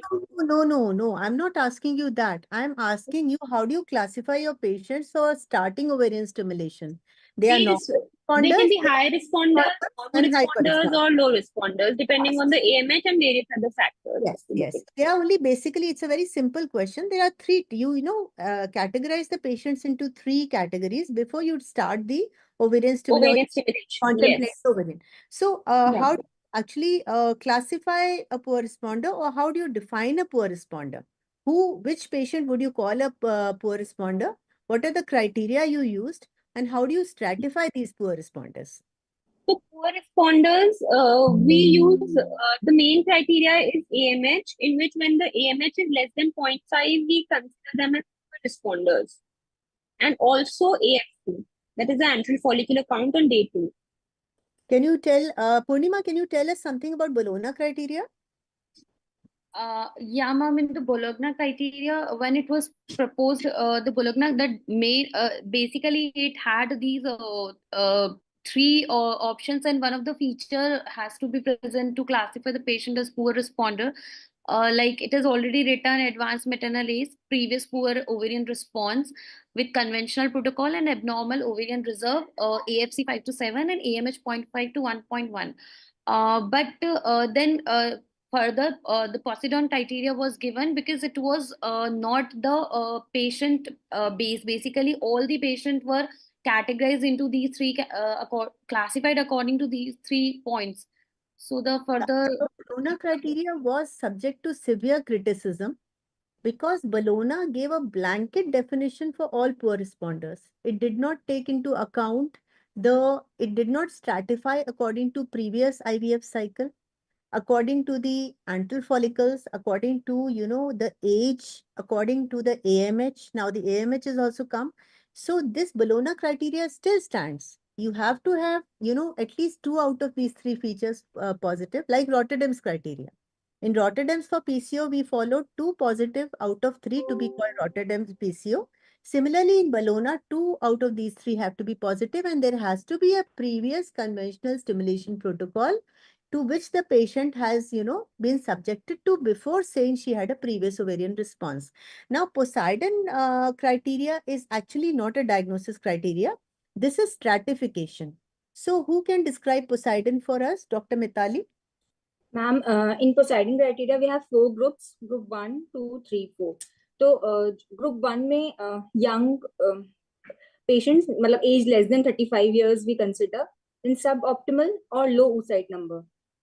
Then group 2, old, more than 35 years of age, and with suboptimal or low oocyte number, 5 to 7 AFC per ovary. To describe, it is just like basically you have to see the main features. Okay, then tell me, Mitali. So 1 and 2 are basically we call them unexpected poor responders. See, in 1 and 2 groups, these are the women in whom you sometimes do not even expect they'll be poor responders. But when you do the first IVF cycle for them, see, they have got less oocyte retreat. So they are the time bombs, the unexpected poor responders. Whereas groups 3 and 4 are the young and the old who are expected poor responders. You don't have to subject them to IVF in order to find out the response because you already know. So which is easier to treat? It is group 3 and 4. 4 because you know that they are there. We can Use your predict. maximum, skill in order to get them stimulated and get the required number of oocytes. Now, can somebody tell me which makes up the maximum bulk in your OPD? Out of 1, 2, 3, 4, which is the maximum bulk in your OPD, more than 70% patients? I think, ma'am, 1 and 2. The 1 and 3, I think. 1 and 3, probably. 3. So this is strict criteria. The slides are there on Google, everywhere. The maximum number is present in group 4. Okay. Elderly patient who are known poor responders. Now imagine in your clinic, it might vary from place to place, but maximum patients who are poor responders, they have crossed the age of 35. They come to you with AFC less than 5. They come to you with AMH less than 1.1. And they are the ones, who are coming to your treatment maximum because they have no other option. Group 3 will be still struggling. Group 1 will not even know what to do. Group 2 is somewhere in between. So the first most common group is group 4. Second most common is group 2. That is, the elderly patients are the ones who take fertility treatment the earliest. The group 1 and 3 ignore the risk of the treatment or the risk of whatever they are going through because they basically don't know what they are in for. But the good thing about 1 and 3 is that they are the relatively younger patients. So that is why you can see on the right side, the pink diagram, these group 1 and 3 have got low embryo aneuploidy risk. Whereas whatever you do, group 2, group 4, whatever treatment you might give, whatever adjuvants you might give, there is a high risk of embryo aneuploidy in the group 2 and 4, which also makes up nearly 80% of the total patients walking into your OPD as poor responders. Okay. So that is it. Now, please tell me, Akriti, which patient do you classify as a hyper responder and why? Akriti is there? Okay, Soumya, you can take this question. Yeah, I'm there, ma'am. Okay, Akriti, I'm so there. which patient do you Yes, call the ma'am. hyper responder and why? Ma'am, a hyper responder will be somebody who show exaggerated response to stimulation. So they primarily have an AMH which is more than there are ranges like 4 probably, and who have a ovarian reserve, the AFC, the follicles, if they are more like they're more prone to OHSS. If they are more than 11 follicles, at least more than or equal to 19. So the 19 follicles are more than equal to 11 during the stimulation, they would be probably a hyper responder. AMH more than 4 or 3.85, that is the cutoff somewhere in the ASHRAE guidelines also. So then there are other predictive factors of hyper responders, like thin body weight, previous past history of a hyper response during ovarian stimulation cycles like IUI. Those Now the thin body weight thing has gone because no, now ma'am, risk factor, just the risk factor for no, a no, hyper response. even a Okay. risk factor because now the PCO has been divided into phenotypes. Yeah, A, B, C. That is another. Now PCOS phenotypes are there, A, B, C, and D. The PCO phenotype which is most risk to hyperstimulation is A and B, and the mildest phenotype is type D. So I'll be taking that target for you again. Okay. Don't worry, because that is the panel discussion, very extensive. The PCO phenotype. Fine, ma'am. But the important thing about hyper responders is that when you give them conventional stimulation dose, conventional dose is 150 to 225 according to guidelines, they hyper respond, and as you said correctly, they grow follicles more than 18 to 19. So Purnima, who is a normal responder? You have come to know who's a poor responder, who is a hyper responder. Who do you call a normal responder? Purnima. Ma'am, the normal responder, basically the patients who responds, who have the AMH level within the normal range and also the AFC count within the normal range, and who will respond as we have already predicted that they will respond normally with our stimulation protocols. Okay, so this is basically predictability. Sometimes some normal responder may show exaggerated response. Some may show unexpectedly poor response. But whenever they are expected or predicted to be, proper AFC, proper ovarian volume, proper response to a conventional dose of gonadotropin, you call them a normal responder, and we'll see in the cases. So I think we start with the first case with Dr. Mitali. So Mitali, this is Mrs. Normita. I have made the names very simple so that you can know. So Mrs. Normita is basically a normal responder. She is 35 years old. She has come for the first time in your fertility clinic, married life of 8 years. She has a BMI of 22. She has AMH of 2.2. She has AFC of 8. So all is very good, good, good. But when you take history, you find out that this lady had pleural effusion at the age of 18 years. I think in the north of India, they call it pasli mein pani bharna. They will say typically pasli mein pani bhar gaya tha. So this is age of 18 years. She took ATT. But when you do a laparoscopy for her, you find dilated tubes, bilateral chromoperturbation is positive. And this lady has also undergone multiple failed IUI cycles in the level 3-tier city where she has come from. Now she has come to you with a normal semen analysis in this history. How do you tackle her? Ma'am, first of all, we'll explain the risk factors associated with her. First is the history of tuberculosis. For that, she took ATT. So there will be chances that endometrium would be thin. So we'll assess on TVS both ovaries for AFC as we have done, plus endometrium. Also, we can suggest a laparoscopic delinking because as the tubes are dilated, so possibly there would be hydrosalpinx visible on. So at the time of laparoscopy, you took permission for delinking, but the patient refused. Her husband also refused. They said tubes खुले हुए हैं, madam, हमें delinking नहीं कराना. But so you continue as नहीं, you can't do anything without consent, Mitali. You have to take that into consideration. And the good thing is it is an open hydrosalpinx or something, or a very mild to moderate. So it is not having that collected fluid, which is more dangerous when it goes into the uterine cavity and flushes. Yes, ma'am. And It is embryotoxic. a dilated tube is less dangerous than an encysted hydrosalpinx. Okay. And second thing is that she has taken her ATT very nicely, and luckily endometrium was not affected. So when you see her mid-cycle, you see a nice endometrium of 8.2 mm at day 12. So you are happy. Now you have to plan a cycle for her. What do you do? These are the guidelines we are following. I have already given in the group. So these are the ESHRE.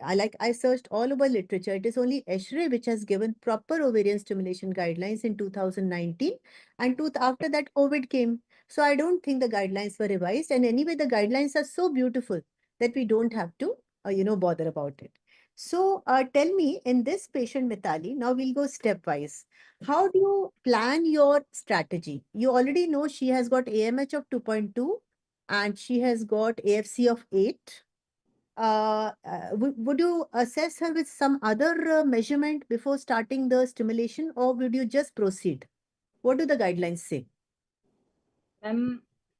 Detailed 3D scan, detailed 3D vaginal sonography, transvaginal sonography is to be done. Suppose you don't have 3D scan, you won't start the stimulation. Ma'am, we can start. Ma'am, we'll also see one more thing I would like to add. Yeah. Ma'am, I think the uniformity of the follicles, they should be coherent in size.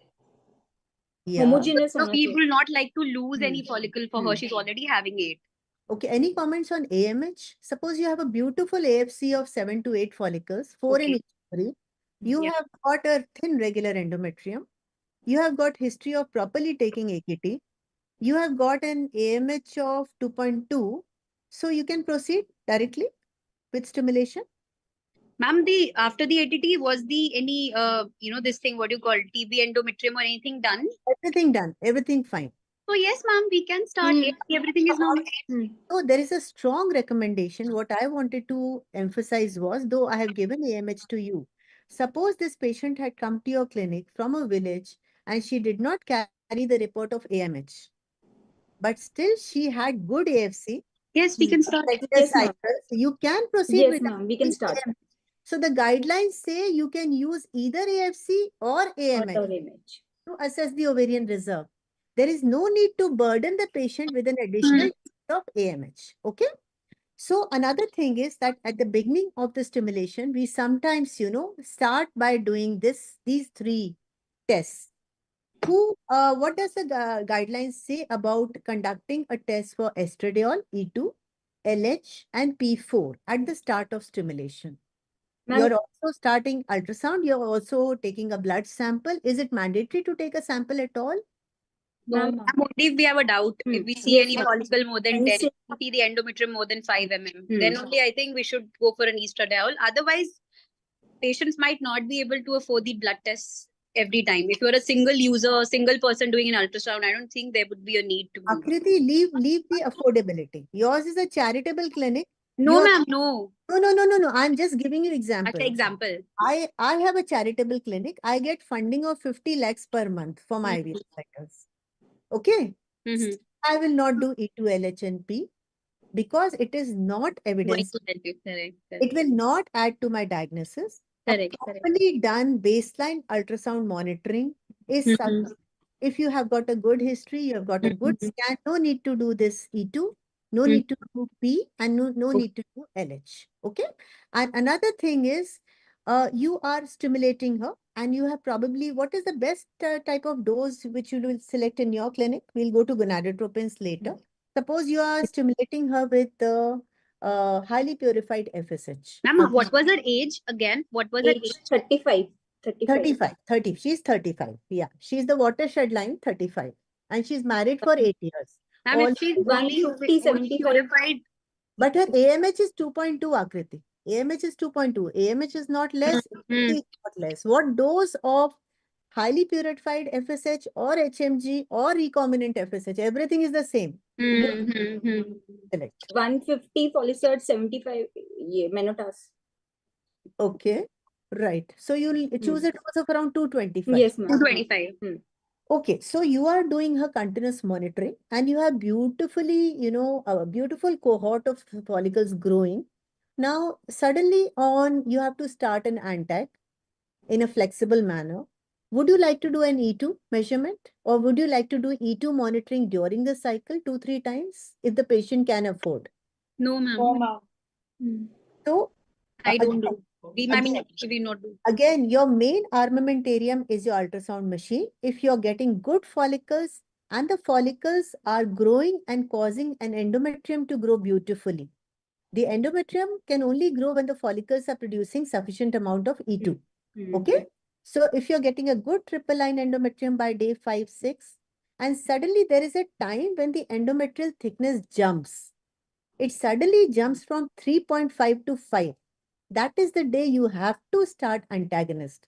And as a senior reproductive medicine consultant, I would strongly advise all of you not to have a fixed antac protocol. Have a flexible one. Even one antagonist is around 1,500 to 2,000 rupees. As soon as you give antagonist, the follicular growth, it, goes down a little bit. So try to start your antagonist in a flexible manner and do your ultrasound monitoring very stringently. So I have made the point clear about normal responders that ultrasound monitoring is very important. Now, Soumya, you tell me, this patient has come to you on day 7 of the cycle. Unfortunately, she missed that window of coming to you on day 2, day 3, day 4. And you want to now time, and she also has these Navratras coming up. She doesn't want to undergo stimulation during Dashera and Navratris. So what will you do to program her for the next cycle? Would you do anything? Soumya is gone. Mitali, you can continue, please. Yeah. Ma'am, we can start her on Endofert for 20 days. How do you give your Endofert for 20 days or from day 7 of patient has come to you on day 7 of the cycle, you have done a baseline scan and everything is okay. A tiny dominant follicle is growing on the right side. On day 7 of the cycle, the follicle is around, let us say, 8.5 mm. One single follicle in the right ovary. The rest of the follicles are okay. And she has come on day 7. And now you want to plan her stimulation after 12th of October. That is after the Dashera. What will you do? Anybody can take the question. Ma'am, she has come like today. Today is the 7th day. Like this you are telling? No, I'm just saying that you want to program her for the next cycle. Means next month, right? Next month. Anytime next month. Then it's easy. We definitely, we can watch her cycle again, ma'am. We can do her like post-ovulation scan around maybe around 17th, 18th day. Then put her on Meprate and then she can get a withdrawal. Withdrawal. She doesn't want to stay. She wants to go back to her village and she'll just come on day 2. So what do you do? Ma'am, Will we you can get the 20 days, 20. Then I think, ma'am, E+P would be better. You would like to give her? E+P. If in case she doesn't want to come back for a scan, then E+P. But if she can come, then I think watching the scan, watching the corpus luteum, and then putting in a Meprate is okay. Yeah. Ma'am, if at all we want to plan the cycle, then E+P is better than giving the OCP anytime. Actually, ENP is something. OCPs we're not giving ENP is and OC is almost the same thing. But what do the guidelines say? That pre-treatment with estrogen before ovarian stimulation, if you have an ANTAC protocol, is not recommended. In fact, there was a lot of hype about E2. We used to start the patient on estradiol from day 21 of the cycle for 10 days or something, 8 to 10 days, and then wait for a withdrawal and start stimulation. But nowadays, the guidelines have said it is not, recommended. Similarly, putting her on Meprate before ovarian stimulation is not recommended. And at the same time, the guideline also recognizes that because estrogen and progesterone are used widely for scheduling purposes, they can be done by a specialist. They can be used as a good practice point.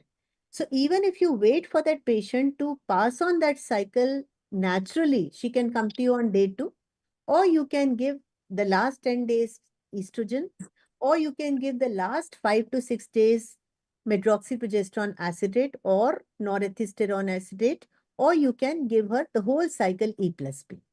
It doesn't make any difference, but the guidelines say that you don't need to do anything about it. Any comments, anybody?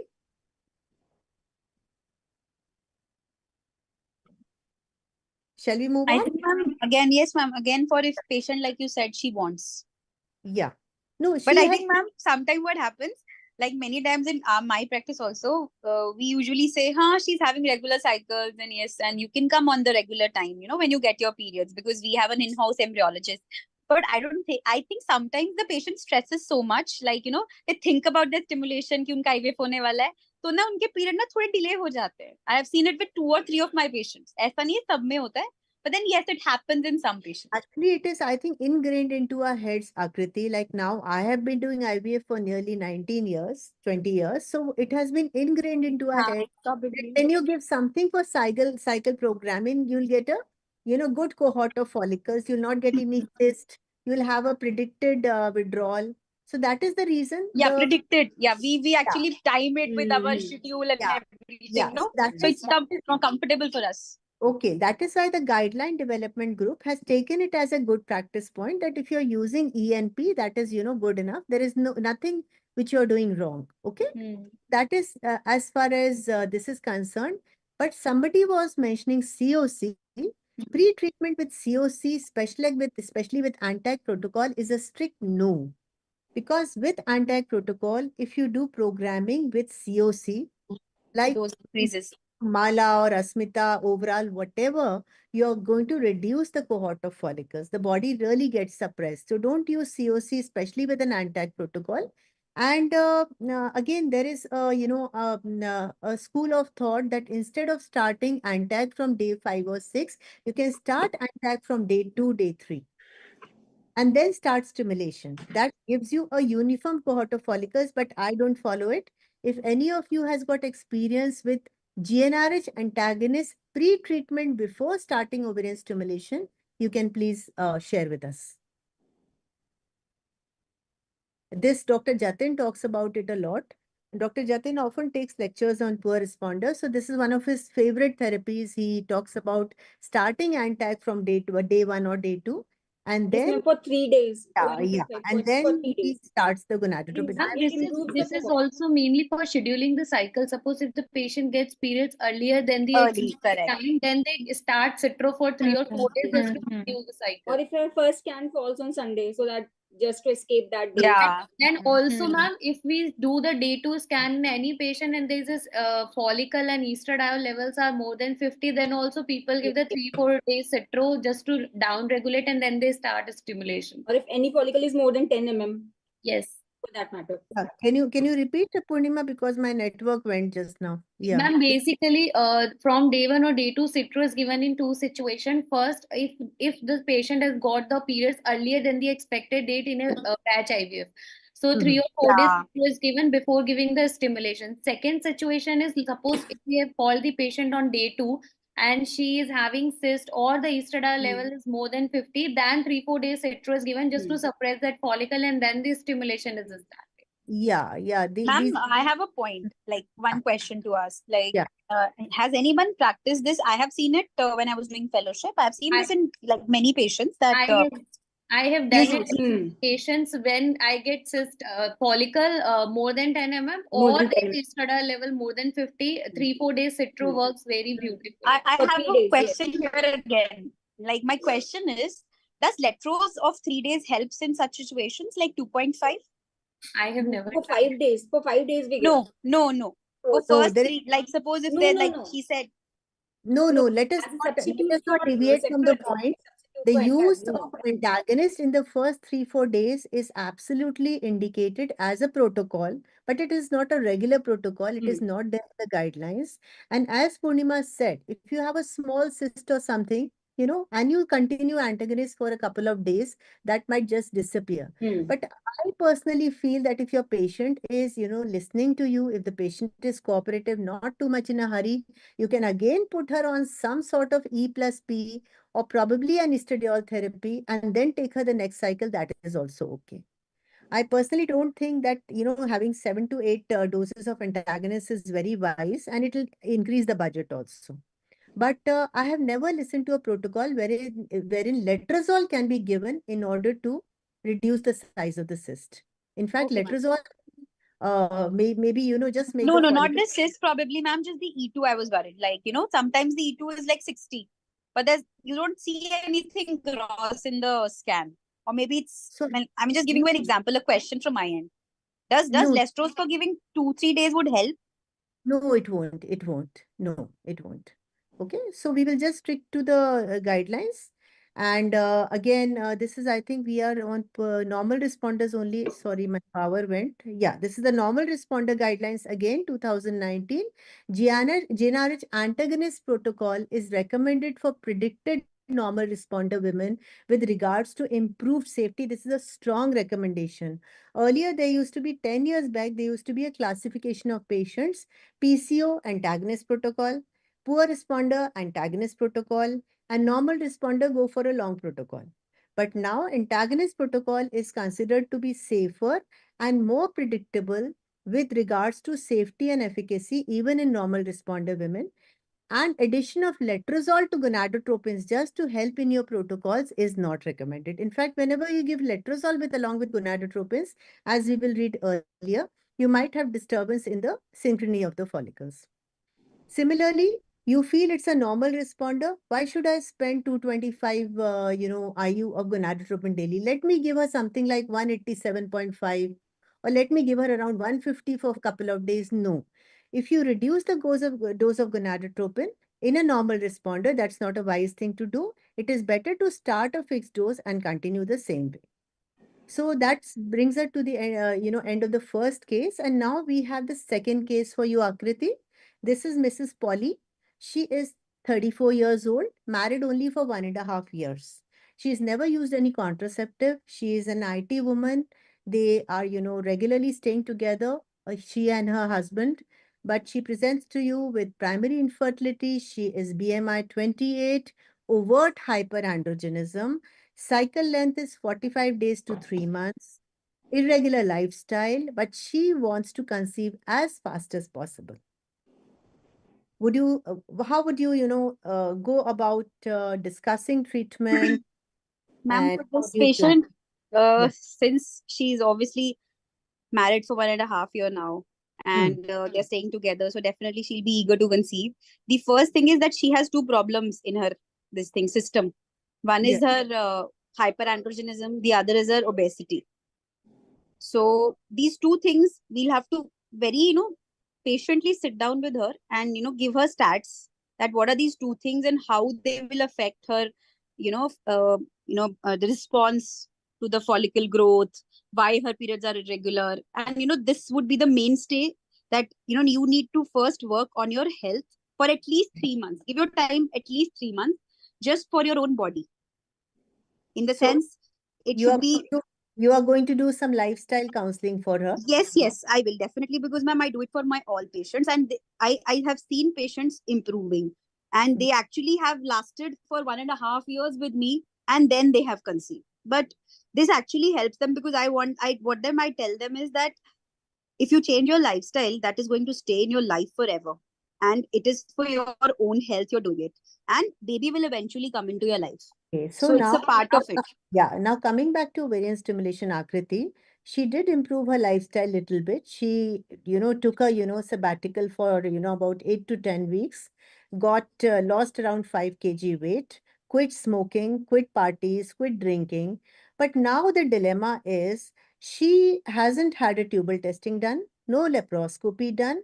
Would you take her straight away for IVF, or would you No. counsel her for IUI cycles? Ma'am, I will first, see her, like you have written, obviously hyperandrogenism.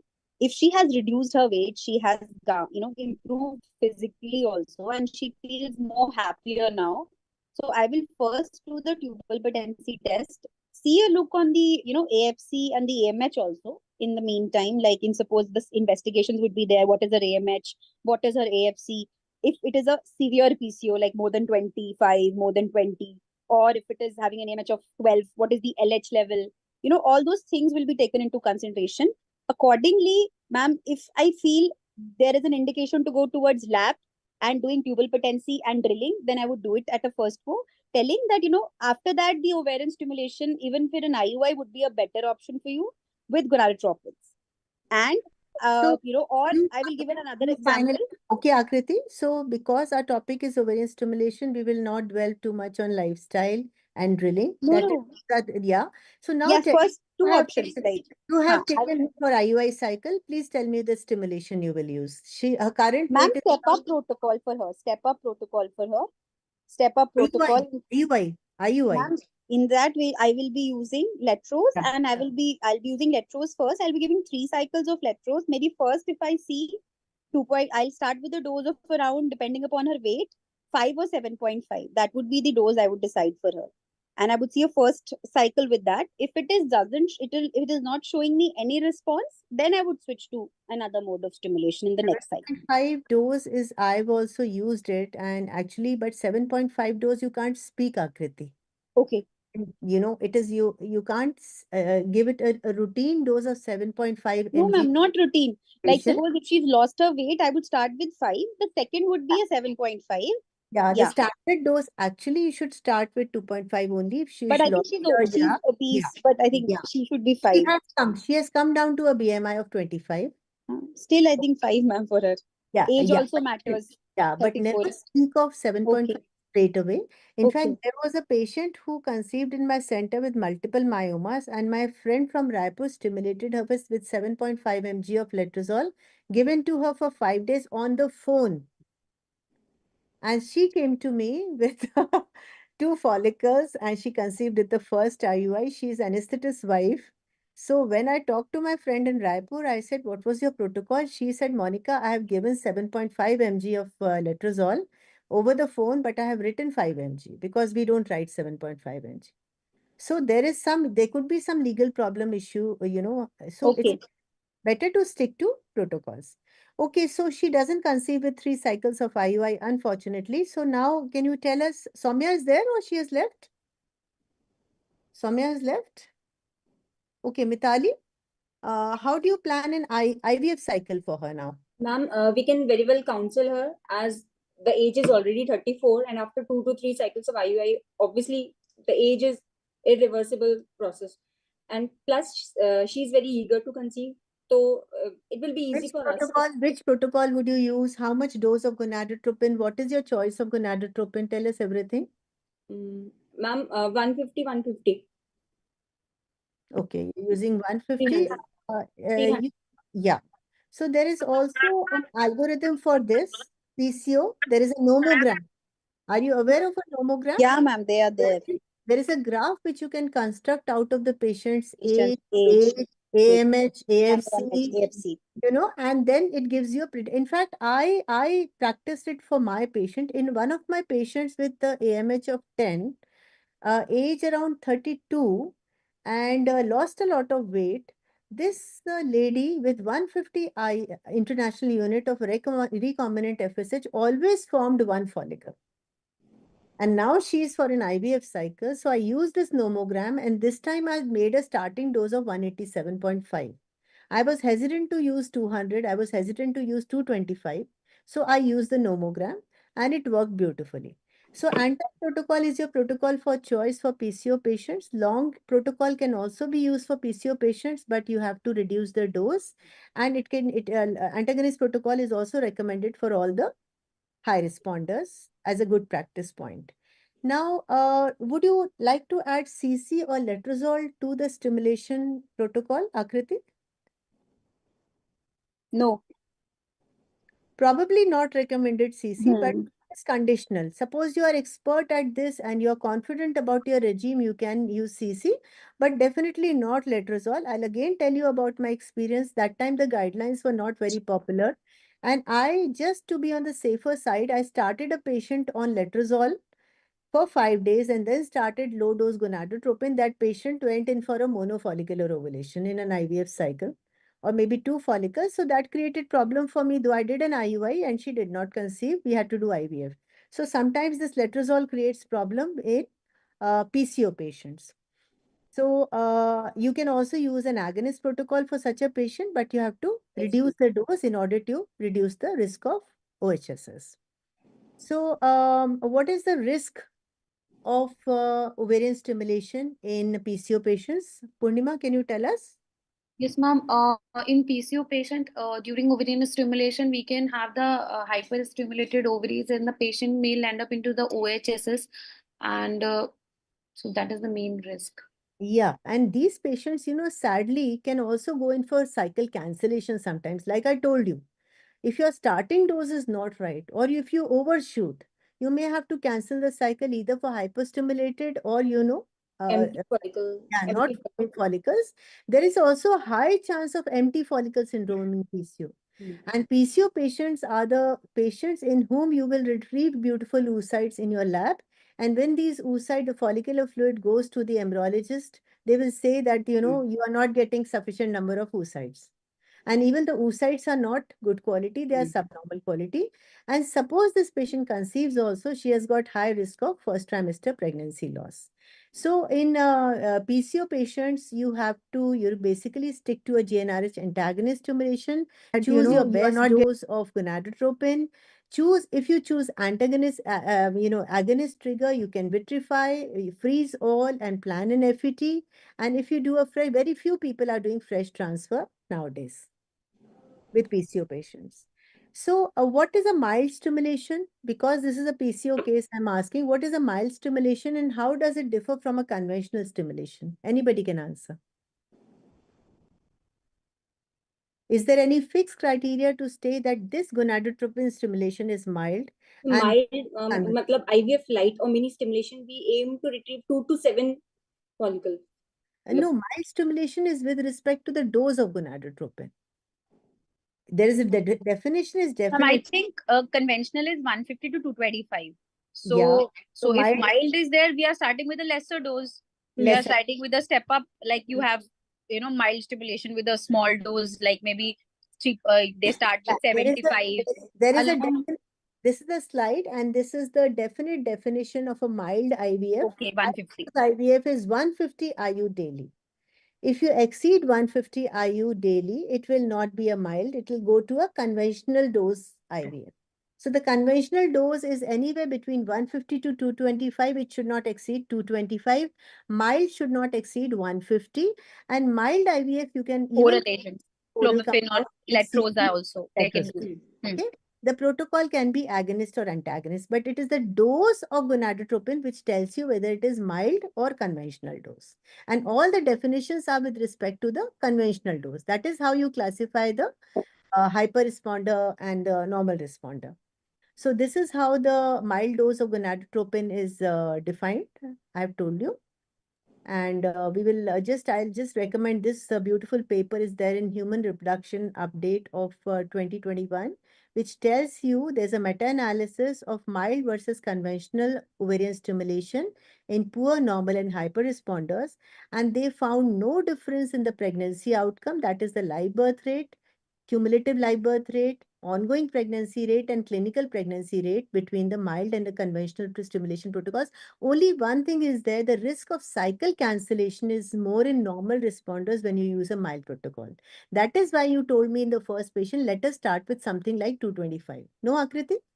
Because otherwise, if you use too lower dose and the patient is a normal responder, she might just not form the correct cohort of follicles. So this is overall the mild IVF. There are many proponents now for it, but with the freeze-all strategy, people are again, going even for the harsher protocols, the conventional protocols. And this is the GnRH antagonist quick start protocol, which Purnima was talking about, wherein you give antagonists right in the beginning, start with your gonadotropin stimulation, restart antagonist, and then you proceed like, this was Blockheel's actually, Blockheel's regime he gave long back. Okay, we can take the third case now. Akriti, I think you have to leave. Or you would like to take the third case? Okay, so the third case is a very simple case. Again, her name is Lolita. She is 31 years old and she comes to your fertility clinic with married life of 2 years, AMH of 1.0 only, AFC of 5, 2 stimulated IUI cycles which have failed and where oral ovulagens were used. She has got bilateral patent tubes, semen analysis is normal and she wants to conceive. First, you tell me which Poseidon group she belongs to. You're Poseidon muted. 3. Poseidon 3, exactly. She is Poseidon 3. And this is poor ovarian response where you give conventional stimulation, forming ovarian stimulation, fewer than 4 oocytes or follicles are formed. With where you are intending to form more oocytes, you're forming less than 4 or equal to 4. So she belongs to Poseidon 3, which is actually a simpler, I find it personally out of all the 4 groups. Third group is quite simple because you are mentally prepared. The patient is young, the chances of aneuploidy are less, and the embryos more often than not implant. So the top, you can divide the Poseidon criteria by a vertical line, a horizontal line. The horizontal line will divide it into unexpected poor responders and expected poor responders. The vertical line will divide it into low aneuploidy group or younger age group. And the right side is the high aneuploidy group or the older age group, more than 35. So it is better to, have these patient-oriented strategies encompassing individualized oocyte number in your mind when you're doing your OPD. And of course, there's a percentage of each group of patient who walks into your clinic. So in a poor responder, you're going to, start stimulation for her Akriti. What is the maximum dose of gonadotropin would you use? And what is your choice of gonadotropin preparation here? 300, ma'am. Maximum is no more than 300 for me. Yeah. We've never crossed 300. So Purnima and Mitali, would you use a dose more than 300? Mom, it is not recommended. So Not recommended. I just attended a conference, which was quite a big conference, I think Aspire or something, where people were speaking about 450 IU. Yeah, I also attended that, ma'am, with you. Yeah. So Akriti, remember it was 450 and Yes. categorically don't exceed 300 because the follicles cannot arise in, de novo. So if it is a poor responder, she's going to form the same 5 follicles or 4 follicles, whether you use, 225 or 300. Rather, you can even decrease the Mild. dose. Yeah, like Yeah. you said, mild stimulation 150, and those are not giving any results, different results. So why to increase it to that much also then? So you can use even GnRH agonists. There is a school of thought which says that you can use GnRH agonists to get very beautiful and good quality coherent follicles in poor responders. But definitely your gonadotropin consumption goes up by around 30 to 40%. I have tried this.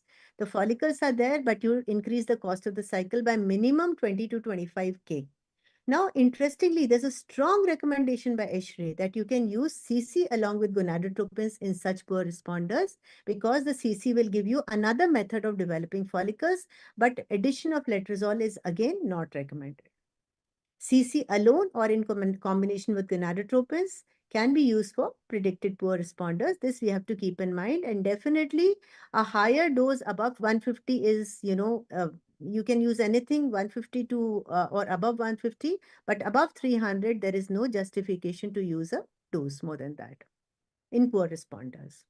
Now, who can tell me what is natural cycle and what is modified natural cycle, Purnima? Mom, in natural cycle, we just let the follicle grow and we are not supplementing anything. But in modified natural cycle, we are supplementing oral ovulation, I think. No. In modified natural cycle, we are giving antagonist and we are giving the trigger. Okay. Two Yeah, things. We are giving either the antagonist Or and the trigger, correct. or we are giving either antagonist or trigger or either of the two. The two. But you're not using any sort of ovulation inducing agent. Okay. Agent. So when it is a poor responder, the use of modified natural cycle is not recommended. You should always go for a conventional stimulation protocol. Okay. Don't use any fancy things because you want to harvest the maximum oocytes in this woman. So this is the question which I wanted to ask you because this is something we, forget in because we study such complicated things that we sometimes forget the basics. So this is Elonva. If you go to ESHRE, you'll see that it's now been available, but it's not available in Indian market. The beauty of this drug is that it will keep the FSH level above the threshold. Threshold, Akriti told us about threshold, or Mitali did.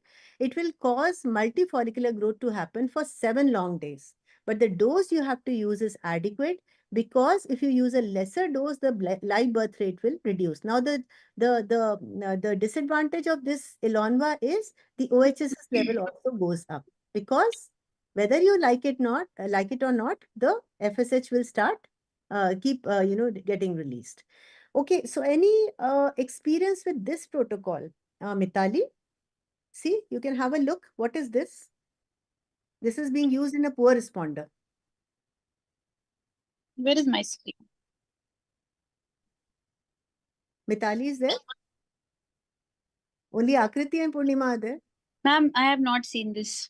Okay, so this is, Purnima, any experience with this protocol? No, ma'am, not with this protocol. So this is a typical protocol of, I think before 2018, this was used for poor responders. The IVF specialists of my times, or even senior to me, used to use the flare protocol. In order to harvest the maximum number of oocytes, they're using microdose flare in the day 2, 3, 4, 5. Then they are giving letrozole in a dose of 1 tablet, 2 tablet, 3 tablet, and 4 tablet, and then starting FSH. So this is the advantage that letrozole can give you. Reduce the dose of gonadotropin in poor responder and probably give you a good, and people are still using it. Then there was something called Cato's clinic in Japan. Dr. Rishikesh Pai went there and he was, all praises about this clinic. This is a clinic which gave tremendous, this clinic is doing 10,000 cycles per year. And they have got very, very less amount of gonadotropin. You see what they do. They start CC tablet 50 mg right from day 3 to day 12, 10 days. So because of CC, there is no need of adding antagonist because CC itself will prevent the premature LH surge. And they give alternate day 150 IU of FSH only. They will give on day 8, day 8, 10, and day 12. Then they will give an agonist trigger when the E2 is more than 300. Do a pickup, do a day 2 transfer with extra luteal phase support. So this is called Cato's protocol, and this is very old, but I just told you because it is still there described in the poor responder section. So again, we are going to the guidelines. And tell me about something about, we know the LH suppression regimes. We are all, I think, using antagonist protocol. If any of you is using agonist protocol, you can share. But in general, antagonist protocol has got a strong recommendation to be used over agonist protocol because it gives totally comparable efficacy and higher safety in the general. Now, who has used PPOS protocol and what is it? What is progesterone primed ovarian stimulation? Where is it being used? Even if you have not used it, what do you know about it? Purnima, Akriti? Ma'am, I've heard it in conferences and many of them talk that it is really good. I have not yet got the courage to start in any of the cycles, but yes, they say that in donor cycles, they're using it for reducing the costs. So donor egg cycles, stimulation cycles, they're using it quite commonly. Yeah, I recently had a patient who came to me with, non-Hodgkin's lymphoma, and she was taking chemotherapy.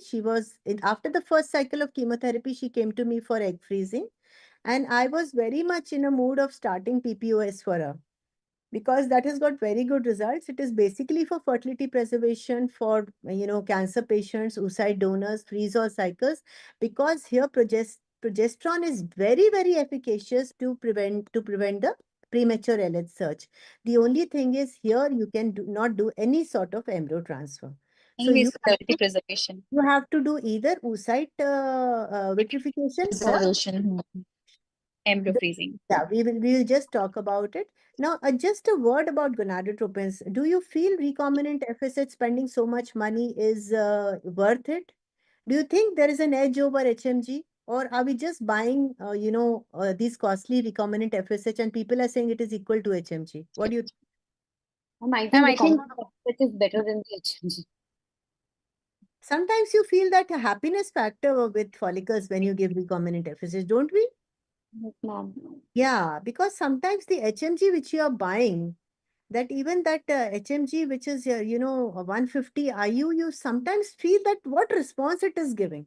And the same thing if you give 150 IU of recombinant FSH. So I think it is something to do with the Indian batch to batch variability. Probably. Cannot trust the gonadotropin. The same gonadotropin of 150 IU will be, so one company is giving for 1200, the other company is giving for 2500. Okay. So there is something called highly purified FSH, recombinant FSH, HMG, but the guidelines say it is all the same. It totally depends upon your budget and the patient's budget, what you want to use. We don't use recombinant LH, so we'll not be talking about it, but you can go through the guidelines. Letrozole is not recommended in place of gonadotropin responder. And you can use either the long-acting FSH or the daily FSH, and we don't have an option. Now, your patient is not responding to 225 IU gonadotropin, this poor responder, Akriti, and you are day 6 of stimulation. Would you adjust the dose? She's which day, ma'am? She's day 6 of stimulation. You have started 225 IU AFC 4. And it has not responded. Like none of the follicles has come beyond 10. Yeah, yeah. There is we'll increase the dose. Yeah, I you will see. increase the dose, of course, but what the guidelines say, it is conditional recommend that when you do in the mid stimulation phase, a fine adjustment, increase or decrease of the gonadotropin dose, it is not recommended because any increase or decrease which you make will take minimum 3 days to take the effect in the body. Okay, so if you do, the recommendation is don't adjust, choose the right dose in the beginning, but of course for poor response, I feel sometimes I do adjust. Now, which are your favorite adjuvants? Just we'll go fatafat through it. Which are your favorite adjuvants? Adjuvants are again, all of them are no, but some of them we are using. So, DHA. yeah. What about aspirin? Let us discuss one by one. No. Anybody using Ecosprin or aspirin 75 mg before No, IV? ma'am. For stimulation. No, not for post-stim, just general, any IVF cycle. No, ma'am. No. Okay, so there's a strong recommendation that use of aspirin before and or during IVF cycle, ovarian stimulation is not recommended. Second, sildenafil. No. DHEA? Yes. Yeah. Yes. And we're using. We are Yeah. using. What is one message about DHEA you'd like to give, Purnima? That you have to use it 10 to 12 weeks before you start your stimulation. Otherwise, you're not going to, influence that much. 8 to 10 weeks. Yeah. 8 to 10 weeks. Actually, it is 12 weeks, but even if the patient takes it for 8 to 10 weeks, it's okay. It has got a greater recommendation as compared to the testosterone gel. Gel. So Ma'am, much. that transport trial was there. Has not the results come out of it? Which was The there result- that The results have come out in last Ashray. ma'am उसमें क्या हुआ था? What was the results? Totally useless. अच्छा. Not a sponge. This was a full jam-packed hall in Ashray. I did not go last Ashray, but I read the tea transport trial that day only. No, but And- I had read in my fellowship, so I had remembered that it will come. But I was searching, I did not get the results. No. Tea transport trial, you read Nicholas Polizos. It is अच्छा, there. Polizos. Yeah, Polizos. Polizos has- He only does work. Totally doesn't work. So after that, testosterone gel has fallen down like anything. But people are using DHA and DHA is being used. And sometimes DHA is also being combined with melatonin. No, Purnima? Yes, ma'am. So testosterone Combination. before stimulation is probably not recommended. T transport trial is negative. Okay. Adjuvant growth hormone, anybody has used? It's a conditional. It is yes and no both. You can use adjuvant growth hormone. It's not very costly. And I have a good mind to start growth hormone in few of my poor responder patients because it is very popular in many metro cities. Ma'am, yes. It is not very expensive. It is Yeah. not, patient can afford it very nicely. Afford, yeah. Yeah. So again, metformin is a no. Of metformin we are using in PC. Antagonal. No need to use it in ovarian stimulation. Now there is something called random start luteal phase protocol. Anybody has used dual stimulation, double stimulation, luteal phase stimulation? Again, this is for social egg freezing and for cancer patients. We will not discuss it in detail. As in when we start, doing it, we will gain our experience. And I think PPOS we have talked about. These are beautiful slides on PPOS by one of the greatest proponents. I was listening to some lectures, so I took a slide. You would like to listen to it? Yes, PPOS ma'am. is, see, this is the upper graph is the conventional ovarian stimulation. With these are the gonadotropin doses which Gonadotropin. started from day 2. And these are the anti dose. Okay. PPOS may you start gonadotropin the same way, And on the day of gonadotropin, you start 1 tablet of medroxyprogesterone acetate 10 milligram per day. That is, it is as simple as that. There will be absolutely no LH search. You do OPU, you give the, trigger, and after doing the pickup, you have to vitrify the oocyte or the vitrify the embryo, whereas in the conventional protocol, you can plan a transfer also. So this is how simple it is. And there is also a dual stimulation, wherein you can do one part follicular phase, you can do PPOS, and the next phase you can do conventional sort of stimulation with antag. People have studied that also, but I have not used it. PPOS also I tried to use, but then I went to antag because I did not trust myself. So progesterone primed ovarian stimulation blocks the LH surge through progesterone instead of traditional downregulation or GnRH antagonists. This serves as a very cheap alternative to conventional treatment with analogs and antagonists. And the beauty is you can also use MPA, you can also use dydrogesterone. So this is a huge trial which has been done in China, published in 22, wherein they have seen dydrogesterone to be safe and efficacious treatment modality for freeze-all cycles, and all these blastocysts were subjected to PGTA. They found no difference in the euploidy rates of dydrogesterone group versus the antagonist group. So basically, the progesterone will not have any effect on the aneuploidy also. That is why there is a big future. The SWOT analysis has also given us lot of positive points for PPOS. So our guidelines also say PPOS is there, but it can be used only in non-transfer cycles. So I think we can skip this. Fertility is over. Conclusions are over. Akriti has to go for dinner. Ma'am, I have invited guests on dinner today. So you can leave. We are just concluding. One very important thing is endometrium we measure every time during ovarian stimulation. We measure the follicles and then we measure the endometrium. Should we measure or not measure? Purnima. We should measure, ma'am, because the thickness of endometrium can also give us idea about the follicular growth, and as well as the thickness. This endometrium, like before embryo transfer, we would know about the endometrial thickness and everything. Yeah, so the guidelines say that performing a single measurement of endometrium during ultrasound assessment can be done just on the day of trigger or the day of pickup. And that is only to counsel the patients that what is your chance of a pregnancy. You don't need to measure it every day. You can just measure it just on the day of trigger. And of course, for triggering, you can either go for the estradiol or you can go for the follicle size. Generally, it is the follicle size. And there is something also called the oocyte follicle ratio. Cycle cancellation. A poor response to ovarian stimulation is not a reason to cancel the cycle anymore, even if you're getting 2 follicles. Okay? Earlier, there used to be a recommendation 4 follicles cancel the cycle, but now it's not there. Triggering, you have to use, if you use HCG, try to go for a 5K dose. Agonist, you know when to use. Dual trigger, there are specific guidelines. You can use for agonist trigger triptorelin, you can use buserelin, you can use leuprolide. It depends upon your budget.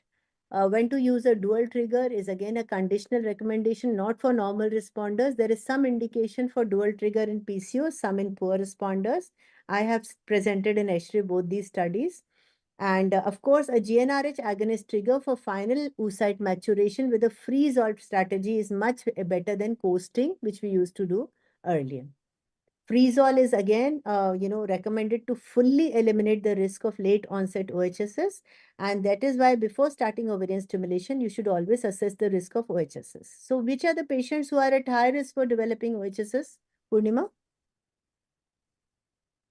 Ma'am, the PCO patients and the patient who responded had hyperstimulated ovaries in the previous cycle. Yeah, they have got the ovarian reserve test is abnormal, high response indicated by ultrasound, high E2 levels. So freeze-all strategy, you can counsel the patients. Is there any benefit of using preventive measures after stimulation like cabergoline or albumin? This is all. Cabergoline after pickup has a role in preventing. But not, it doesn't have any role when you're using agonist trigger. Okay, if you're using agonist as a trigger, you're virtually eliminating the risk of OHSS, especially if you're doing a freeze-all cycle. Okay, so you can avoid the using cabergoline or albumin. So thank you so much. You have to keep learning right from womb to tomb. The brain has capacity for learning that is virtually limitless. So every one of us is a potential genius. Okay, so that brings you to the end of the panel. Thank you so much, and we will Thank stop. you, ma'am. It was very nice. Thank you, ma'am. It was very wonderful. And I first time have understood PPOS today. I will definitely use it. It is very simple. It's very simple, very simple, very simple. One question to ask you, Yeah. to use ANTAG in modified natural cycle? Modified natural cycle means any the natural cycle is there, but you have one good follicle, and you feel that may undergo premature luteinization. And that follicle is very important to you. You can give 2-3 doses of ANTAG just to pull it through to become 17-18 mm. That is it. But when do you feel like it will go on to premature this luteinization? When it is growing very fast, when it is causing a very thick, lush endometrium to grow, when the cervical mucus starts appearing in the cervical canal, these are the 3 features of imminent ovulation. In those cases, there is a discrepancy. Suppose the follicle is around 14 mm, 12 mm, and the endometrial thickness is only 6 mm, and you want to do a natural cycle and you want to do an embryo transfer. So you can give ANTAG for 2 days, the follicle will not rupture. And the endometrium can be made to grow in that time with the sildenafil or something.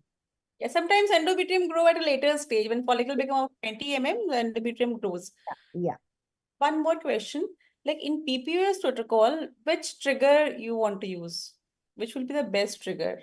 See, PPOS protocol is all freeze all. So it is better to use an agonist trigger and freeze the oocyte or freeze the embryo, whatever. Recently, we did oocyte vitrification in 2 patients. One was the NHL patient and one was social egg freezing. Oocyte vitrification is really nice, very gratifying. Suppose you learn that technique and do it, it is not that tough. We keep separate liquid nitrogen canisters for that. Proper labeling is required.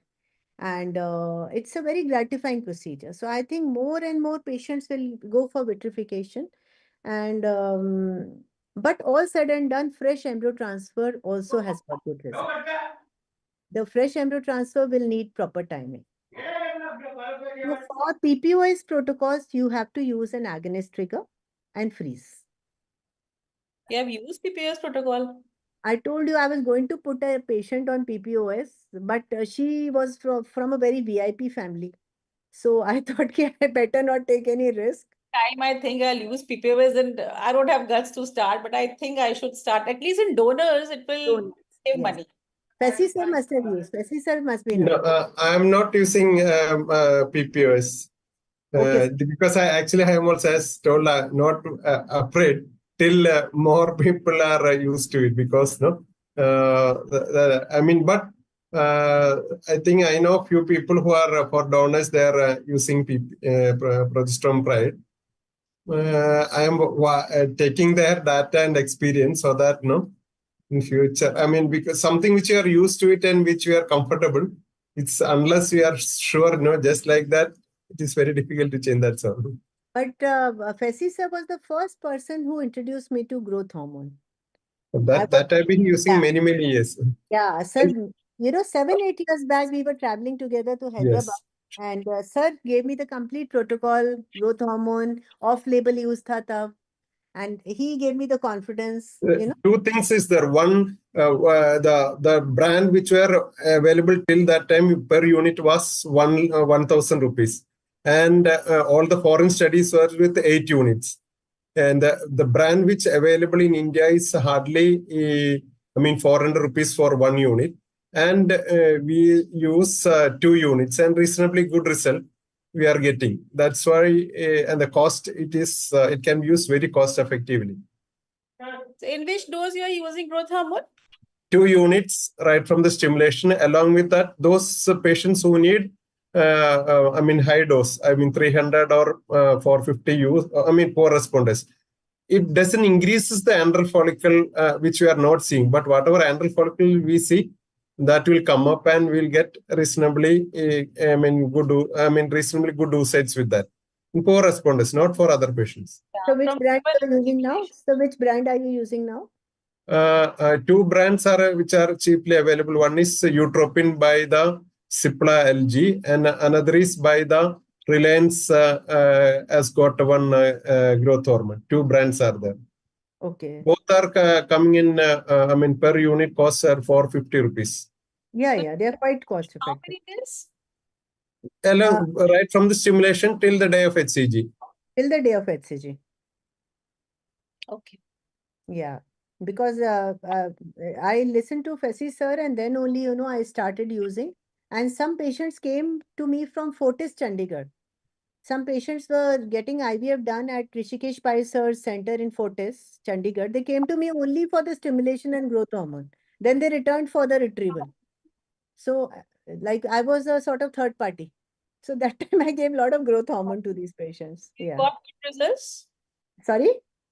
You got good results with growth hormone? No, the patient didn't conceive. The patients are really poor responders. AMH, something like 0.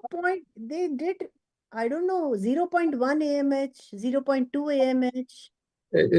Dr. Anu, it is not like that. If you don't see a antral follicle, it won't come up like that. If you see 4 antral follicle, that will, most of them will come up. That is how it is. I think I've been using for more than now 13, 14 years. 2013, Mumbai ACOG, I presented it and got this thing. Prize for the, this thing. What was that? Not the free paper, one prize I got for that. Thank you so much, sir. And thank you, Anu, for the wonderful opportunity. Though I would just give you one suggestion, Anu. There are lots of dropout. Purnima has done webinars with me. So panelists really drop like, apples from a tree. So it is better to keep minimum 10 panelists. When you keep 10 panelists, then 5 will stay. I'm sure Dr. Purnima will. I kept 8 panelists and all of them came. So finally we decided we keep lesser panelists so that they can get the chance to speak. Actually, panel discussion is right at the end, no? So panel discussion, everybody leaves some commitment or the other. It's okay, but then the discussion is not much. More. We used to keep minimum 10 panelists, ma'am. 8 to 10 panelists. So, ma'am, I'm sure your teaching actually reminded me of my teachers at KM Hospital in Mumbai, with what love and care they used to teach and help us understand each and every simple concepts. And I'm sure that Dr. Purnima, who has sailed through the entire panel discussion, would be the next doyen after you, ma'am, in the IVF field. I think he'll reach bigger. Ma'am is my teacher and ma'am is like my professional mother, I always say, in the city of Bhopal. And it's an honor to work under ma'am guidance, and ma'am is a wonderful, wonderful teacher. Sure, yeah. Thank you so much, Purnima. And thanks, ma'am, to you for taking it so nicely and so clearly and explaining in so simple words to everyone of the audience who would have got mesmerized with the kind of opera which you conducted with your panelists, ma'am. And obviously, Dr. Anu Agarwal and Dr. Fessy Lewis, who have been a big sutradhar for this fertility catalyst. Pallavi, you want to say a few words? Yes, hello, good evening to all the doctors present out here. Listening to all you speak, especially Dr. Monica Singh and all the speakers before you, I think it was music to my ears. You have been helping patients with such astute and minute details. I'm sure India has a bright and a great future with, gurus like you who are handling the patients. So thank you so much, ma'am. And Dr. Fessy, Dr. Anu Agarwal, thank you so much for being a part of this ISAR webinar and helping UNS host this for you. And I'm sure the content that was shared today has been an absolute food for thought for all the doctors who attended it and also for the participants. So thank you so much from the House of UNS. My name is Pallavi More and I head the marketing team here. And I think this is a great opportunity for us to connect with all the ISAR members and all the budding IVF specialists and the ones who are also called as the mother and the father of IVF in India. So thank you so much for all this. I'll pass the baton now to Vikas to thank a heartfelt thank you from all of us. Vikas, over to you. Thank you. So I would like to conclude the meeting by a thanks note. And just to start the thanks note, I would like to highlight the logins of the event. Though it is 9:45 or 9:40, the event has ended, but the login has increased. Like at the, I can see at 9:15 it was around 300, but at the 9:30 if I see it was 312. Though it's a 12, but it has not dropped down, it has increased. So you can so I can understand what is the discussion and how important and keen discussions were happening, so that the participants have not dropped out even after the event had got significant delayed from 9 to 9:30 or 9:45. So to start the thanks note, I would like to first thank Dr. Amit Patki sir and Dr. Asha Bakshi ma'am, and further Dr. Anu Agarwal ma'am and Dr. Faisal Louis sir. They have been the real catalyst in organizing such a seamless event and bringing all the IVF experts from India. It's around 70 to 18 doctors.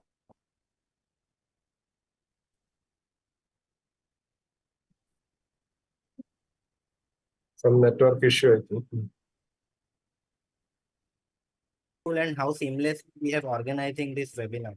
I would also like to thank our chief guest, Dr. Rishi Pai sir, and guest of honor, Dr. Charudar Joshi sir. Their presence has greatly enlightened this event today, and all the chairpersons, all the speakers, Dr. Rajul Tyagi ma'am, Dr. M.S. Srinivasan, Dr. Randhir Singh, Dr. Neela Mori, Dr. Priyankur Roy, Nishat Chimute, and to our esteemed speaker, Dr. Kanti Bansal and Dr. Ashwini Kale.